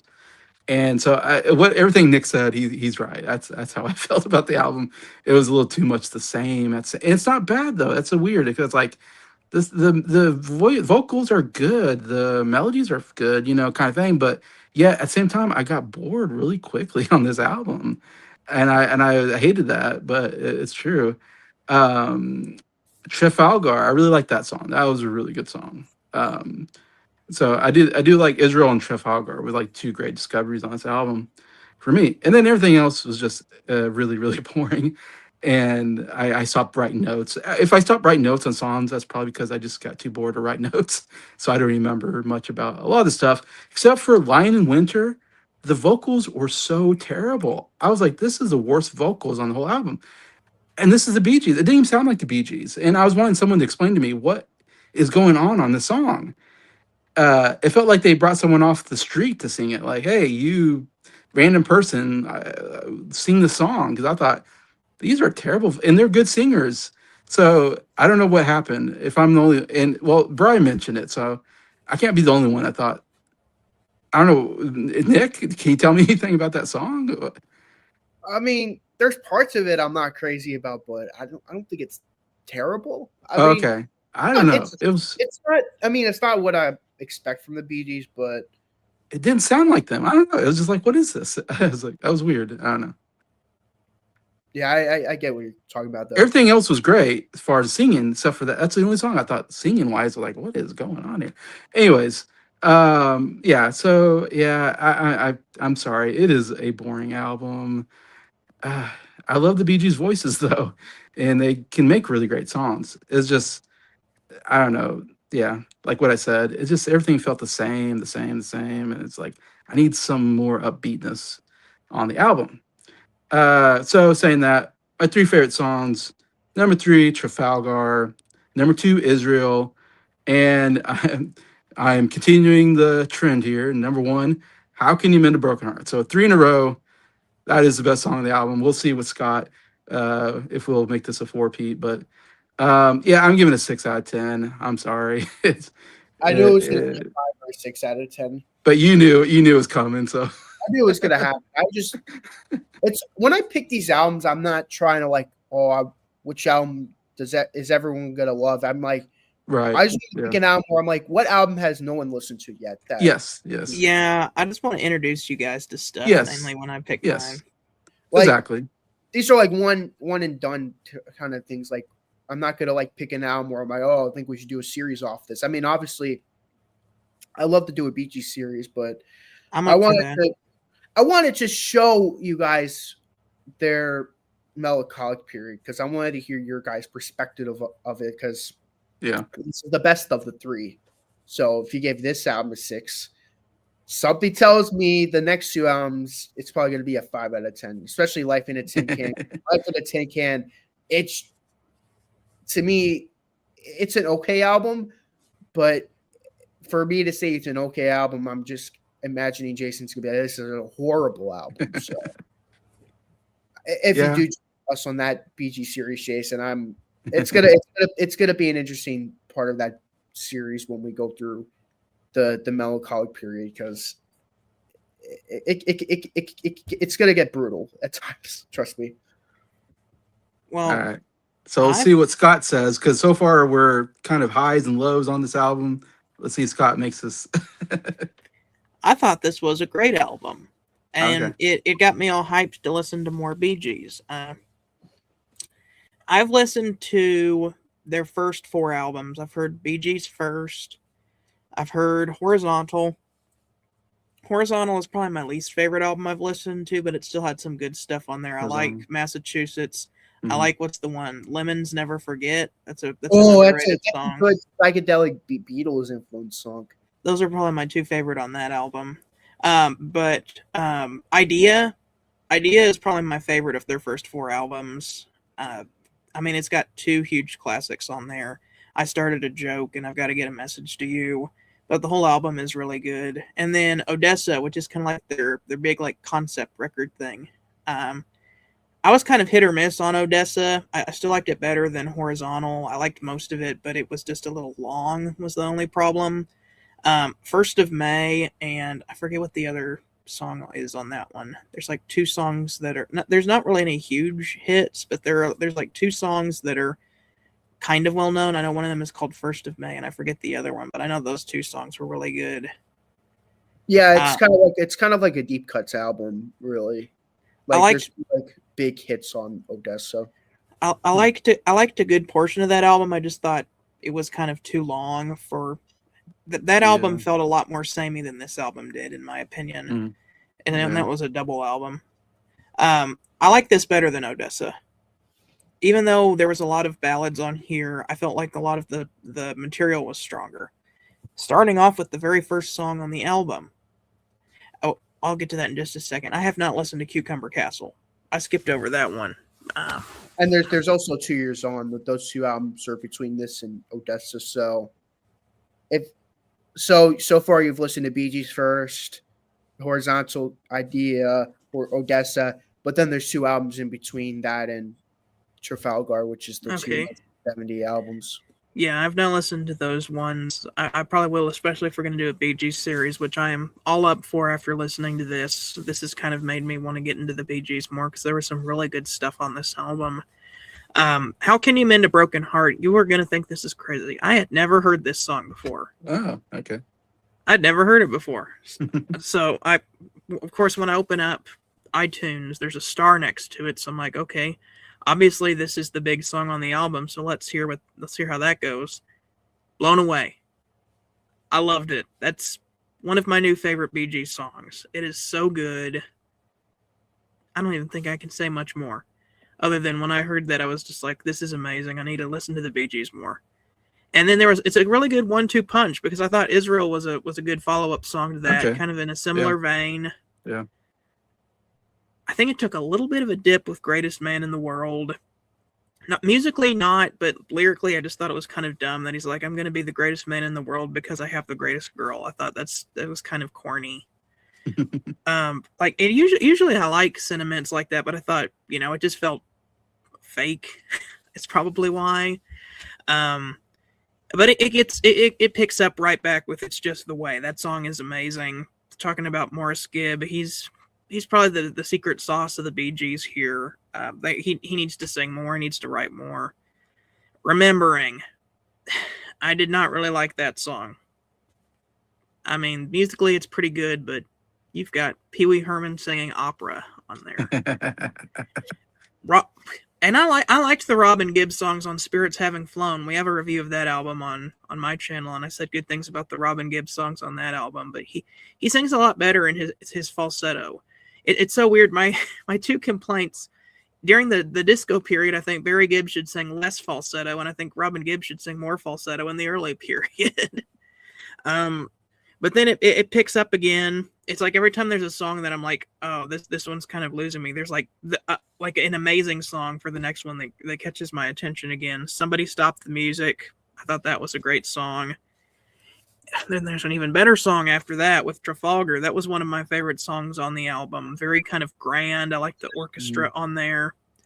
And then there's an even better song after that with I Don't Want to Live Inside Myself. That was the big hidden gem for me. I never even heard of that song. I mean, I had heard of How Can You Mend a Broken Heart before, but I'd never listened to it. I had no idea this song existed until listening to this. This was the one that blew me away. I was just like, this is just amazing. Great vocals on here. Great, interesting chord progressions, too. Then it kind of dips a little bit after that. When Do I, Dearest, and Lion in Winter lost my attention. you had 2 really good songs for the second side, and then 3 just kind of songs that are, it's really starting to get samey after here. But it picks up again for the grand finale with Walking Back to Waterloo, which is one of my favorite songs on the album. It's the most grand sounding song on the album. Definitely sounds like an end. Great orchestrations on there. Very triumphant sounding. For my top 5. Number 5. Actually, I'm going to do an honorable mention. Honorable mention, Somebody Stop the Music is going to be honorable mention. Number 5, I'm going to go with It's Just the Way. Number 4, I'm actually going to swap it around and put Walking Back to Waterloo at number 4. I had that at number 3, but I'm going to switch these two. I'm going to move Trafalgar up to number 3, just thinking about that. That was such a good song. Number 2, I Don't Want to Live Inside Myself. And, yep, it's all 4 of us are going to have How Can You Mend a Broken Heart at number 1. It's that good of a song. It's unanimous. Trafalgar, though. Oh, my God, Trafalgar. I love that song. I'm glad we all it's could great. agree that's Yeah. a good song. I'm happy we could agree on that song because that's such a good hidden. I mean, I went on a whole rant about Morris Gibb's solo album because of that. I wish there was more Morris Gibb than there was Robin. I feel like in the earlier days. I mean, I like Robin. I think there's some really great Robin stuff, but I feel like there was too much Robin in the earlier days. I'm getting the feeling that Trafalgar and Policy of Truth are the 2 kind of big discoveries that we've gotten so far. Yeah, pretty much. Yeah. What's your score going to be? Oh, I haven't got the score yet. 8 out of 10. Okay, Right. so that was the same score Bryer gave it. Let me do the math. 8 out of 10. Hey, another 8 out of 10. So far, I think my album was an 8 out of 10. I think Scott's album was an 8 out of 10, and I believe Jason's album was a 7.5 out of 10. So far, we've pretty good averages. Yeah, good averages. I'm happy about that. No, it's good. I keep bringing them down, but we still got good averages. Hey, I'll take it. We got someone here. Happy New Year. Oh, Happy New Year, Zeb. I know this is a friend of Breyer's, I believe. All right, Bryer, your turn. What album did you bring? All right. Okay. We are going to be talking about a pretty popular band from the 80s. Of course, we're talking about Journey, but we ain't talking about their classic 80s run. We're going to the 2000s with Revelation. So, Revelation. So, as before I get into the album, first we got to give some background info. Yay. All right. So, this is actually their 13th studio album. Wow. And of course, we all know Journey. They had their big run. Of course, you have their legendary vocalist Steve Perry during that time, and Steve kind of stayed with the band for the whole 80s. And then by the 90s, it was starting to get a little rocky. They did put out one album in the 90s. Well, they put out one album with Steve in the 90s. That was Trial by Fire. And after Trial by Fire, the relationship between Steve and the rest of the band completely deteriorated. And so Steve was out of the band, and now Journey's left without a singer. So how could you possibly replace what people consider the voice of Journey? So they tried. They got one guy. In 1998, they hired a singer by the name, funny enough, also named Steve, but his name was Steve Ugari or Jerry, one of those two, how you said it. Okay. So he stayed with the band for a number of years, actually. They actually released 2 albums with him, but as you can tell, none of them were nearly as commercially successful as they were before. Yeah, they both sold very poorly. But they were still kind of a reliable touring act, so they kind of got through that. And again, Steve Ugari. Actually, if I remember correctly, I think there is a Steve Ugari Journey song on Armageddon soundtrack, so they got some little exposure from that. But obviously, overshadowed not as by much Aerosmith. Yeah, clearly. But yeah, so Agari stayed with them for a number of years, but it wasn't until 2006 where Ugari began to experience vocal problems, and it really comes down to the fact that Steve set the bar way too high because singing Steve Perry's song is very taxing on a male singer's voice. Yeah. And, so Agari was like, okay, I don't think I can do this anymore. I think I'm going to bow out now. And so now they're left with yet again without a singer. So now they're kind of wondering what they're going to do now. And so it wasn't until one day the guitarist, Neil Sean, was actually on YouTube, just kind of looking around. He was actually trying to find a singer through YouTube. He was looking up cover bands. Yeah, cover bands. Yeah. Yeah, trying to see which one kind of fit the bill. And he stumbled upon this cover band from the Philippines, representing. Anyway. Yep. And the band was called The Zoo. And Neil took a big interest in the lead singer, and his name was Arnel Pineda. And he immediately phoned up the keyboardist Jonathan Cain, and I guess Jonathan Cain was drinking that night, and Jonathan was like, hey, wait, like slow down or something like that. But he convinced the band to fly Arnel in to kind of audition. And long story short, he passed the audition. And now Arnel Pineda is now the lead singer of Journey. He officially joined in December of 2007. And they quickly released the album. What are you saying? We're talking like he's been in the band for almost 20 years, probably. He's been in the band longer than Steve Perry was in the band. Exactly. That's crazy. He's currently Arnel is their was longest serving lead singer. Wow. Steve Perry was only there from like 78 to 95. That's crazy. There you go. And yep, they released the album in 2008. And Arnel's first ever live performance with the band was actually on live TV in Chile. So yeah, that's quite a big step up. Yeah. But you can find the entire performance on YouTube, and he nailed it. He got through it really good. And of course, because of the whole idea of a Filipino in an American band, that kind of helped with the promotion. And so this album actually sold a lot better than everything they've done prior to this. It actually got certified platinum when it came out, and it got pretty good reviews upon release. And it got to number 5 in the US. So it kind of was a nice kind of little kind of brought the band back into the public eye yet again. And so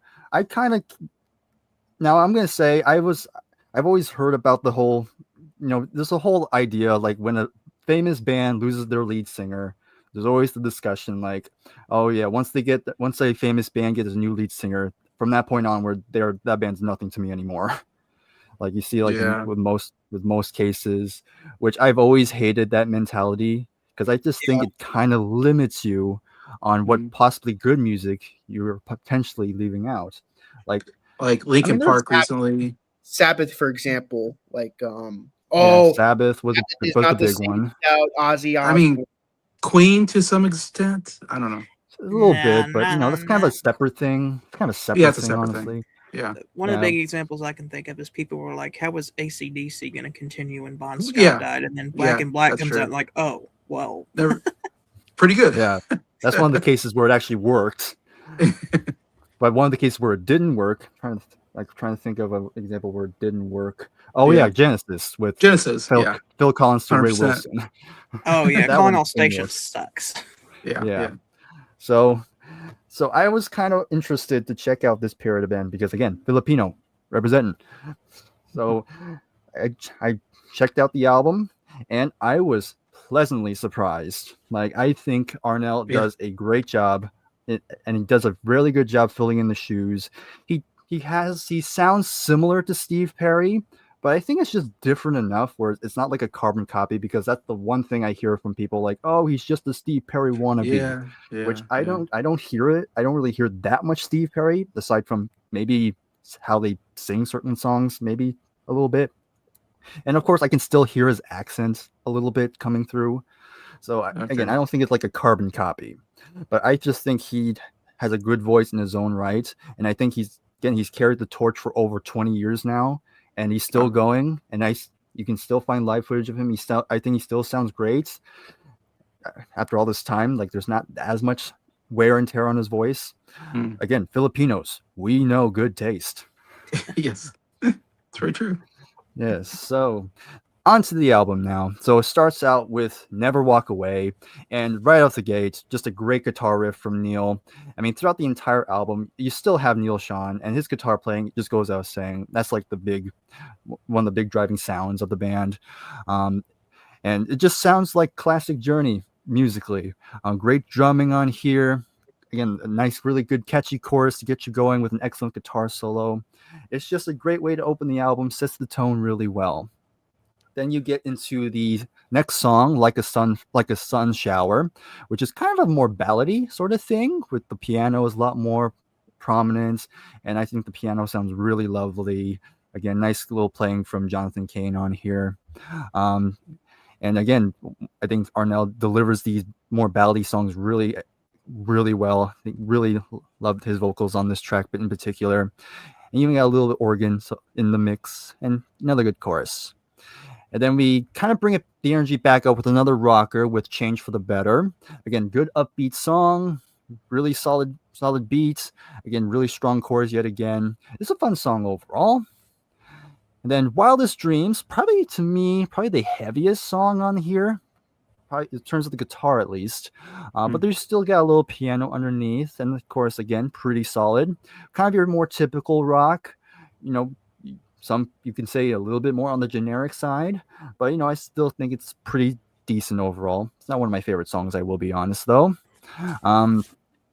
Then we have Faith in the Heartland, which, funny enough, that's not the first time they recorded this song. They actually did record the song with Steve or Jerry or Agari on a previous album, but I guess they decided to bring it back for this one. And I have heard both versions, and yeah, honestly, I think Arnell sings the song better. That's just me. It's a good build up on here. Good guitar melody. Good. And the chorus is pretty good. My only gripe with this song, I think the song drags a little bit towards the end. I think it goes on a bit too long. But again, still a solid track. Still. But then you get to the power ballad on here with After All These Years, kind of seen as a kind of a spiritual successor to Faithfully, because they have a very similar sort of tonality to it. Again, you still have a lovely piano on here again with a great guitar work on this, and I think it has one of my favorite Arnell vocal on the entire album. Like, he really shines on this song. You have good string arrangement on here too. Beautiful song. This is the ballad I like. This is the ballads I like here. Then you get back to the more rocking sort of side with Where Did I Lose Your Love? Very dramatic sort of keyboard intro. I think the verses are pretty good. Another strong song. What I Needed, the next one. Another one of the songs I forgot about, and I really enjoy that song. That's another highlight for me. Really cool verses. They have a good tone to that, but when it goes to the chorus, I really think it's very memorable. What It Takes to Win. Another strong track. Again, nothing too like memorable, but it's still a pretty decent enough rock song. But then we get back to the power ballads yet again with Turn Down the World Tonight. Again, really good. Another really nice song. Not as much as After All These Years, but I think it's still a pretty strong number with good vocals, guitars, and again, strings. I kind of would have wished this was the last song, but we have an instrumental called The Journey, parentheses, Revelation.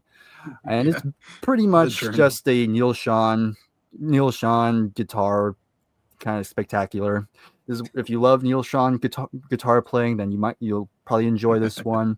But at its core, it's an instrumental with a little bit of some chanting from Arnell in the background. But besides that, it's an instrumental, so by default, it's going to be in last place for me. But it's fine if for what it is. But on to my top 5. I have number 5. I have Where Did I Lose Your Love? Number 4, Like a Sun Shower. Number 3, What I Needed.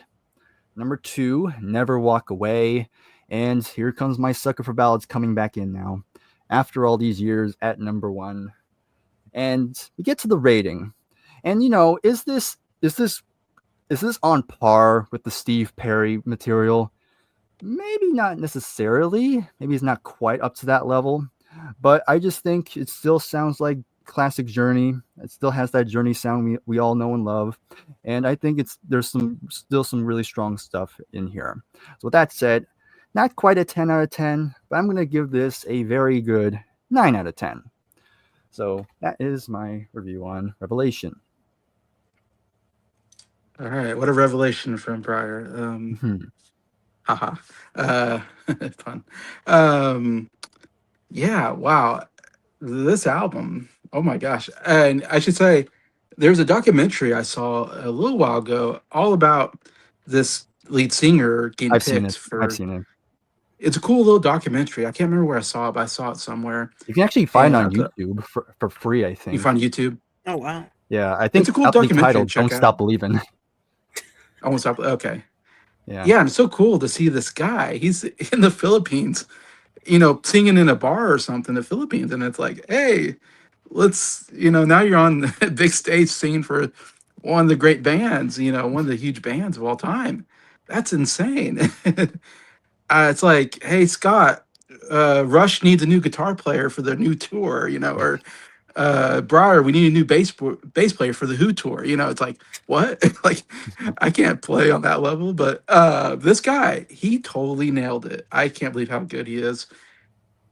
I said it sounds like, to me it sounded like Steve Perry. I said it on our chat. I guess, and Bryer says there's a difference, but for me, I thought I was listening to Steve Perry. I could not believe how good this guy sounded. It's amazing to me. And yeah, it's interesting because I never thought about listening to their albums, past Steve Perry. I listened to Steve Perry's solo album, and it's really good. His Street Talk. with Sherry and Yeah, Street Talk. That's the album. and there's Foolish another Heart. song that's Foolish Heart. there's like two amazing songs on that album. I'm like, oh my gosh, Steve Perry is amazing. Anyways, but yeah, Never Walk Away. Wow, did that blow me away? I could not believe how good that song is. And the vocals are so good. I was like, holy cow, this guy can sing. And it's the best guitar playing, I think, on the whole album. But the guitar playing, it's like Neil Sean, like he hasn't lost a step. 2008. Yeah, he's amazing. Like the guitar playing the whole album is great. The drums are great. The vocals, like it's wow. It's like you're listening to Journey. I can't believe how much it sounds like I'm listening to Journey from the 70s or whatever. It's like it's insane that you can get the sound into that. It's kind of like when I listen to Hackney Diamonds. I could not believe how good the Rolling Stones sounded, and they're all really old. And I'm like, they still sound really good, and it's crazy. But yeah, love Never Walk Away. It is so catchy. Everything works so well. It's so upbeat. It's a perfect song to start this album to really get you going. Oh man, what am I in for in this album? Yeah, I love that song. I agree. Like a Sun Shower, another really good song. Great guitar intro. It's a little slower, but really good. Vocals great, everything like that. Change for the Better, another song. I really like that song too. And I like the album almost has kind of a positivity to it. I almost kind of felt like Never Walk Away, Change for the Better, Faith in Heartland. Yeah, I don't know. There's some positivity to there that I kind of liked about the album where I'm like, wow, I feel kind of positive and good when I'm listening to this album. Anyways, unlike maybe like Smashing Pumpkins is probably a little more downer. Maybe let's say, I don't know, there's maybe a better choice in that, but I like the upbeatness of it. But Faith in Heartland, I thought this had one of the best choruses on the whole album. I thought it was so catchy. Great song as well. After all these years, oh my gosh, this is an amazing ballad. Like I was so blown away by this. I think it's the best vocals on the whole album. I think the lead singer, really great stuff here. I thought this sounded similar to Faithfully. When I was listening to it, I had a little bit of a Faithfully kind of sound to it. I don't know. I'm not saying it's exactly like it, but I was just saying as I'm listening to it, I can like, oh, this reminds me of Faithfully, which is another great song. I kind of said it earlier, but I think the band themselves kind of thought like this is kind of like the sequel to Faithfully in a sense. Yes. This I agree totally. This could be a sequel to Faithfully, which is good because I love Faithfully. So, Faithfully. Bum, bum. I don't know. It had a similar feel. I don't know what it was about it, but it was just very similar. But yeah, I love that song. It was great. Where Did Lose Your Love? Great. What I Needed, another really good ballad. Turn Down the World Tonight, I thought was really good as well. The only song I did not like was the last song. That was the one song I was like, what is this? Why? I mean, there's some good guitar playing, but it starts really weird. There's something weird about the beginning. I'm like, I don't know. It was just not. I was like, what is it? What is this? It's nothing like anything else on the album. And then it turned into, yeah, Neil Sean's like instrumental, whatever, which is like, okay, he's good, but I don't know. I didn't like how this song started, and it was a weird ending to the album. But yeah, obviously, you can tell I thought this was a great album. I was really not surprised necessarily, but was I was happy how much I enjoyed this album. Yeah, so going into that, number 3, I have Faith in the Heartland. Number 2, Never Walk Away. And I am with Bryer after all these years. Maybe one of the best Journey songs I've ever heard, which is crazy because this is 2008, and yet it's up there with some of their best stuff, in my opinion. So, yeah, really cool to see that. And I'm going with a 9 out of 10 as well. Yeah, very good album. I haven't heard a lot of Journey albums. So I'm saying this is my second favorite Journey album after Escape, but that's not saying a lot. But I'll see when I listen to more Journey albums where this. I don't know can you say where it's at for you, Briar? You need to listen to Infinity and Frontiers. Yeah. Well, yeah. I need to listen to a bunch of those. Mm-hmm. Yeah, it's just because I haven't heard every Journey album yet either. So okay. I can't fully say it, but I would definitely rank the Arnell stuff fairly highly. Again, I wouldn't put it over most of the Steve Perry stuff for me, but I think they're pretty on par. I think. Yeah, I think so. Anyways, yep, really good choice, in my opinion. Anyway, so we'll go to Scott. I did not know what I was getting into with this album. I have never listened to a Journey album past Raised on Radio. I haven't even listened to Trial by Fire. I mean, I've heard the big single from that album, When You Love a Woman, because it's put onto the reissue of Journey's Greatest Hits, which is that's the copy of the record that I have. It was like the second or third record I ever got after buying Sgt. Pepper, or getting Sgt. Pepper for my birthday. I think Journey's Greatest Hits was one of the first records I bought with my own money. But Journey, needless to say, has always been one of my favorite bands, especially in high school. I listened to Journey a lot, and so I didn't know what to expect with this. I had heard several different things. I heard, no Steve Perry, no Journey. I've heard Arnell sounds like a Steve Perry clone. And then, of course, there's the racist stuff. Yeah. Going into it, I was like, I don't know what I'm gonna think of this. First song.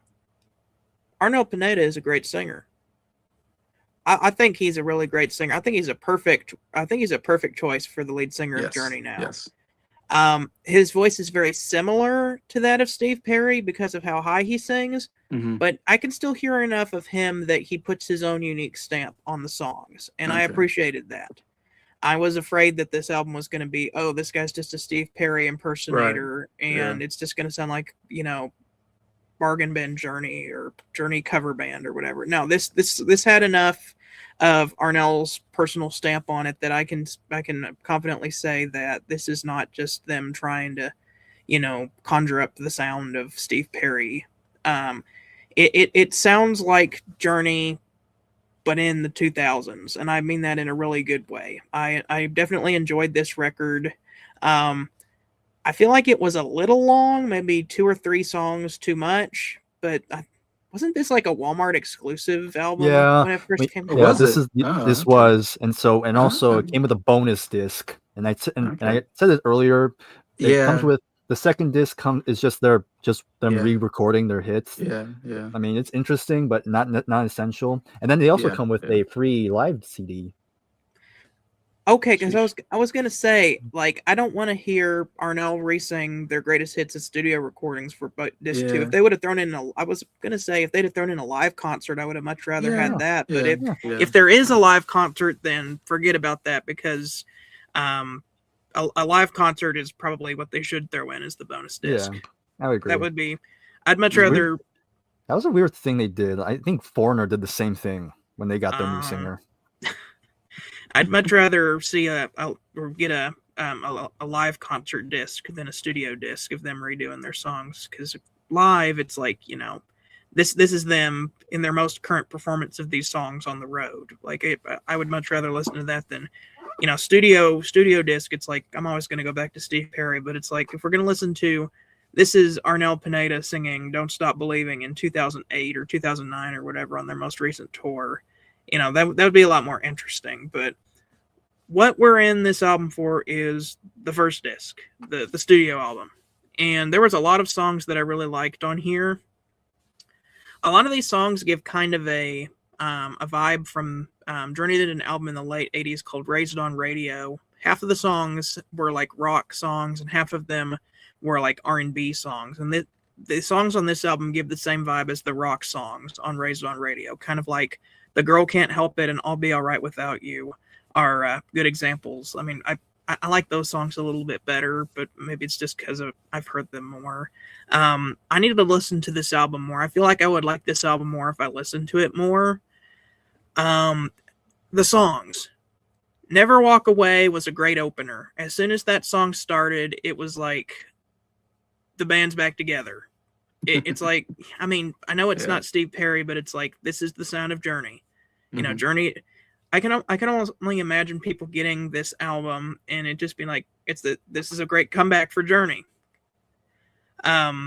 Definitely sounds like Journey. Really liked that one. Like a Sun Shower and Change for the Better, I thought were okay. They weren't as strong as the first song. But then it gets a lot better again. I'm going to probably sneeze in a second. I hate whenever you feel like you're going to sneeze and then you don't. Oh, I hate it. Wildest Dream. I loved that song. It was like a little bit of psychedelic influence in there. There was like an electric sitar or something in there that I thought was really cool. One of the more rocking songs on the album. I liked that one. Faith in the Heartland is pretty good. And then After All These Years, when that song came on, that song sounded just like... I said a lot of the songs sounded like the Raised on Radio era. After All These Years brought me right back to Frontiers. They could have recorded and put that on Frontiers. It was when I heard that song, it was just like, this is Journey. This is Journey right here. I can't believe I've never heard this song before. I thought it was amazing. Great guitar solo from Neil Schon. Great piano playing from Jonathan Cain. Arnel, great vocals on here. And I like the lyrics. The lyrics I thought were very sentimental. It's about being married and together for a long time. I like that. But yeah, that's my my favorite song on the album. Spoiler alert. Right. Where Did I Lose Your Love? I actually liked the second half of this album better than the first half. I thought it started off really well and then it goes down a little bit, but then the end just kind of powers through. Where Did I Lose Your Love was fantastic. That's another kind of more rocking song. What I Needed kind of gave me the same vibes as Mother Father, which is one of my favorite Journey songs. I really liked that one. What I Needed. What It Takes to Win, that one was okay. But then Turn Down the World Tonight was another song I really liked. I liked the lyrics of that one too, kind of about like there's a lot of bad stuff going on the news and stuff, but like we're gonna just ignore that and just enjoy life for a little bit. I liked that. The instrumental at the end, though. I mean, I said this whenever Jason, we were talking on his channel about our top 100 favorite albums or whatever. Escape was on there. I was talking about the Rick Beato interview that Neil Schon did, and Neil Schon said he's really a improviser and a jamming guitarist. The only reason that he's in this more pop band is because Journey started out that way. But Yeah. when they got Steve Perry, he said, with a voice like that, we kind of had to switch our focus from instrumentals to vocals because that guy's got a great voice, and That makes sense. we got to Yeah. build the music around that. So I guess this is kind of Neil Schon getting his jam out at the end, which he's a great guitar player, but great. I thought it was a little superfluous. You could have Mhm. just turned the album off after Turn Down the World Tonight. But if it helps make Neil happy that he gets to just sit and jam for a little bit, I mean, I don't mind. Yeah, pretty good album. Top 5, number 5, Never Walk Away. Number 4, What I Needed. Number 3, Where Did I Lose Your Love? Number 2, Wildest Dream. And I already said it, number 1, After All These Years. All right, 3-peat. I'm going to go ahead and give it a 7 out of 10 for now, but that is a pending score. I need to listen to this more. This is an album, the Smashing Pumpkins one too. Both albums, and the Bee Gees, I can see myself getting all 3 of these records at some point. I just would need to spend more time with each of them to... The score can only go up from here. I liked all of these albums. It's just these are all just my first impressions. I was really close to giving Never Walk Away number 1. I love those 2 songs so much, but I had to go with the ballad. It was just too good. So that's cool that all 3 of us so far have gotten it. So we'll see with Nick what he'll say. But yeah. Well, I went through the discography once already, the Journey discography, and well, I hope you guys don't remember my score, but I remember I gave this a really high score. Okay. And I think Bryer remembers I gave this a high score initially. Yeah, I think so. But I remember being just mind blown how good this singer was. If I were to rank all their lead singers, the lead singer before Steve Perry, the one after Steve Perry, and the one we have now. Yeah. This is the second best lead singer of Journey. Okay. I agree. My least favorite lead singer of Journey is their first lead singer, the one before Steve Perry. Not a lot of passion behind it. It worked on the one album where he was singing with Steve Perry, but on his own, it's kind of like I like Just the Same Way. That's a good song, but it's a co-lead with Steve. Yeah, like I wouldn't want to hear that song just him. Yeah. This album, on the other hand, let me pull up my Journey ranking because I ranked their albums at one point. Okay. Give me a second. Some albums. This is my 3rd favorite Journey album. Oh wow. This is my 3rd favorite Journey album. Yeah. Or I can see albums that I think this is better than a lot of Steve Perry albums. Oh wow. I know. I think this is better than Frontiers. I think Frontiers highs are better, but I think this album as a whole is better than Frontiers. So I just wanted to give you the segue of how I feel about this album before even getting into this album. I really love this album. Good. Never Walk Away. Oh my God, that's a great album opener. Like a Sun Shower, great stuff. Change for the Better is great. Wildest Dreams I liked. Faith in the Heartland, definitely the better of the 2 versions. After All These Years, I mean, there's 2 ballads. I mean, the Bee Gees, their ballad is good. It's kind of like just slower. Yeah. It's like a ballad, but it's not like this is a power ballad. Mm-hmm. That's what I love about Journey, especially the Steve Perry period, is their power ballads like Faithfully and that one song that I really like. Open Arms. Open Arms. Yeah. Oh yeah. Still a Ride, like just songs like that, like just power ballads. And this, if I were to rank the best power ballads, this is the 2nd best Journey power ballad. My favorite still being Still They Ride. There's no power ballad in their discography that'll ever beat Still They Ride, because that might be my favorite Journey song ever. That's a good choice. Still They Ride is so good. This one, it's not too far off from it. I you know, I get they get the Faithfully comparisons. I think this is up there with Faithfully and Still They Ride. It's so good, and if you close your eyes for 1 second and you put your imagination to the test, you could almost hear Steve Perry. They could almost like the fact that you got.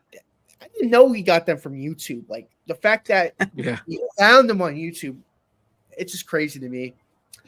And so good, so good. I mean, the rest of the album's great, but this is like probably like top 25 best Journey songs of all time. It's really that good. It's like this album, this period is like the dark horse period of Journey because people don't talk about it, people don't really think about it, but it's so good. Oh my god, it's so good. Where do I mean, the rest sounds really good. Where do I lose your love? What I need? What if I takes the wind? Turn down the world tonight. Just like great song after great song, but man, after all these years, that's the song to definitely go back to. Now for my top. Actually, before I give my top 5, I'll give my brief thoughts on the re-recordings. I'm not going to go through each song. They're good. They're good versions. I mean, they're not fine. They're not the definitive versions, of course, but they're good. It's good. Like, if I want to hear a different version of these songs, I'll go to this. Like, if I'm like, you know what, I want to hear a cover version of Faithfully. I'll go to this version. I won't go to any other version normally than the Steve Perry version. But if I'm like, you know what, I want to hear this covered, because I'm in the mood for it, which usually 9 times out of 10 I've never listened to Faithfully unless it's Faithfully, But overall, good disc. But now for my top 5. Number 5, Never Walk Away. Number 4, Wildest Dream. Number 3, Like a Sun Shower. Number 2, What I Needed. And my favorite song on the album after all these years. We got another 4. Two albums in a row. 4. And it's both ballads. I mean, well, to be fair, the Bee Gees album is an entire album of ballads, so it kind of I mean, unless you hated the album and you didn't like anything on the album, it's kind of impossible not to agree on a ballad on that album. But this album, yes, I got to go with the power ballad, the big song. Yes, it's really good. Yes. My score, believe it or not, I'm giving it the highest score out of everyone here. I'm giving this a 10 out of 10. All right. Awesome. Second of this album. I mean, when Bryer said Revolution by Journey, I'm like, yes. I was so excited because I'm telling you right now, 3 or 4 album exchanges later, I probably would have eventually picked this one because this is such a underrated album. The only 2 albums that I like better than this is Departure and Escape, and maybe Departure might go down to number 3. This might be my second favorite Journey album. You know what this reminds me of? This is the heaven and hell of their discography. Where like the big comeback with a different singer. They come back with a different singer. People don't expect much from it, and it's really good. It's and you can really sing. Oh yeah, really it's so good. I mean, if Escape wasn't as good as it was, this could be my favorite Journey album. That's how good it is. But Escape, I mean, you can't deny Escape and stuff with the rest of the Yeah, definitely. It's basic sounding as it is. That's the first album I got into ever. So it's that's probably never gonna happen where Revolution will be my favorite Journey album, but it's definitely in my top 3, if not top 2. But yeah, really good album. I can't believe I'm getting. I thought Bryer would give this a 10 out of 10 too, but yeah, I thought he might possibly, but yeah. But then there's the instrumental. Fair enough. Yeah. Fair enough. What score did Jason give it? Because I know 9. So 9, 9, 7, 10. Okay, so let me do the math. This gets a very strong 8.75, or if you want to round it down to 8.5, whatever it is. This is definitely another case where Bryer picks the album with the highest. Yeah, I thought this would be the album we'd all like. Yeah, and I was right. That's good. It's good that Arnell's getting some love. And you know what? I find it funny. Great. I find it funny because if you remember, I did that poll a while ago where we kind of people voted for which album they would want to hear. Funny enough, yeah. Jason had the most votes. I had the least votes. Oh, really? Really? Which makes sense because the Smashing Pumpkins is probably more well known than the Journey album. Oh, okay. Yeah. Yeah, probably. Yeah, and I think Scott was in second place and Nick was in third. I remember at one Or point. maybe maybe it's the other way around. Maybe Nick was in second place. I remember mine was at number 1 at one point, but that was like when you first posted that. Oh, okay. Yep. So Jason has a 37%. And yeah, Nick, you're actually in second place with 31%. Oh, okay. Then Scott's in third, and yeah, mine's in last. That's a shame. That's a shame. You know what? It's probably because they never heard it. They never heard it. Most Yeah. likely, If they listened to it, they'd probably like it. In fact, I'd like to hear some more later Journey albums listening to this. You know what's crazy? Because I have their latest album from 2020, 2021, and I thought that's another really strong album too. I don't think it's as good as Revelation, but I still think there's some great songs. It is a longer album. There's more songs on that, which that's the only downside I have of it. But there's some good songs in there too. What's crazy is that I think Revelation is the best album of the four. I try not to be biased, like, oh yeah, mine's the best because I chose it, but I definitely think the best of the four. I agree. I think Revelation is probably the best out of the four. If I was to rank them. How many albums did they do after this? They did two more. Yeah. Two more. Okay. I really like the other two albums too. Eclipse and Freedom.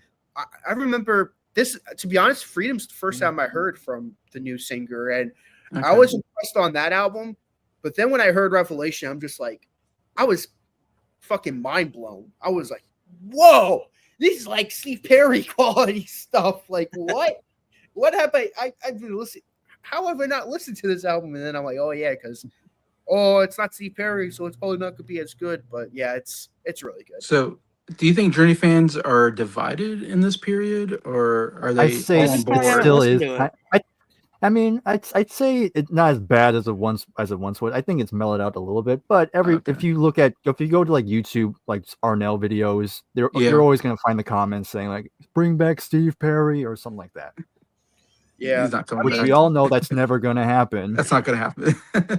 It's not a civil war like it is like Genesis and Fleetwood Mac. There's like a civil war between those two, especially Genesis. Like, it's like people are, you're either a prog Genesis fan or a Phil Collins Genesis fan, and I'm like, I'm a fan of both. Like, yeah, I like both.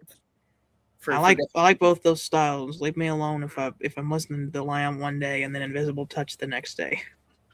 Exactly. I was trying to think what would really turn off fans. It was probably something like, our new lead singer is Taylor Swift, and then if people go crazy. It's like, what? Anyways, all right. Well, that's the end of our album exchange for this year. Hopefully we can still do this next year. Find some time to talk about some other albums, and this seems to be our group right now. Jacob Martin and Adam are gone for the moment, so yeah, so it's good, and look forward to listening to more of these. So definitely check out SoundLab Studios, Scott there, Nick's Townsend 505, and Bryer Music Showcase, Brier's been putting a lot of videos out lately that have been really great. So I feel like he's doing more than the three of us are so far. I need to get back to doing more videos. But yeah, thanks a lot. Cool. We've just had kind of a hiatus because it's been holiday season. Yeah. So thanks again for joining, and anybody watching, thanks for watching. Give me any thoughts on these albums if you heard them, or what do you think, and appreciate that anyways, and give it a like and all that. And I guess we'll see you next year, I guess, at this point. And hope you have a good New Year's Eve and stay safe, and we will see you later.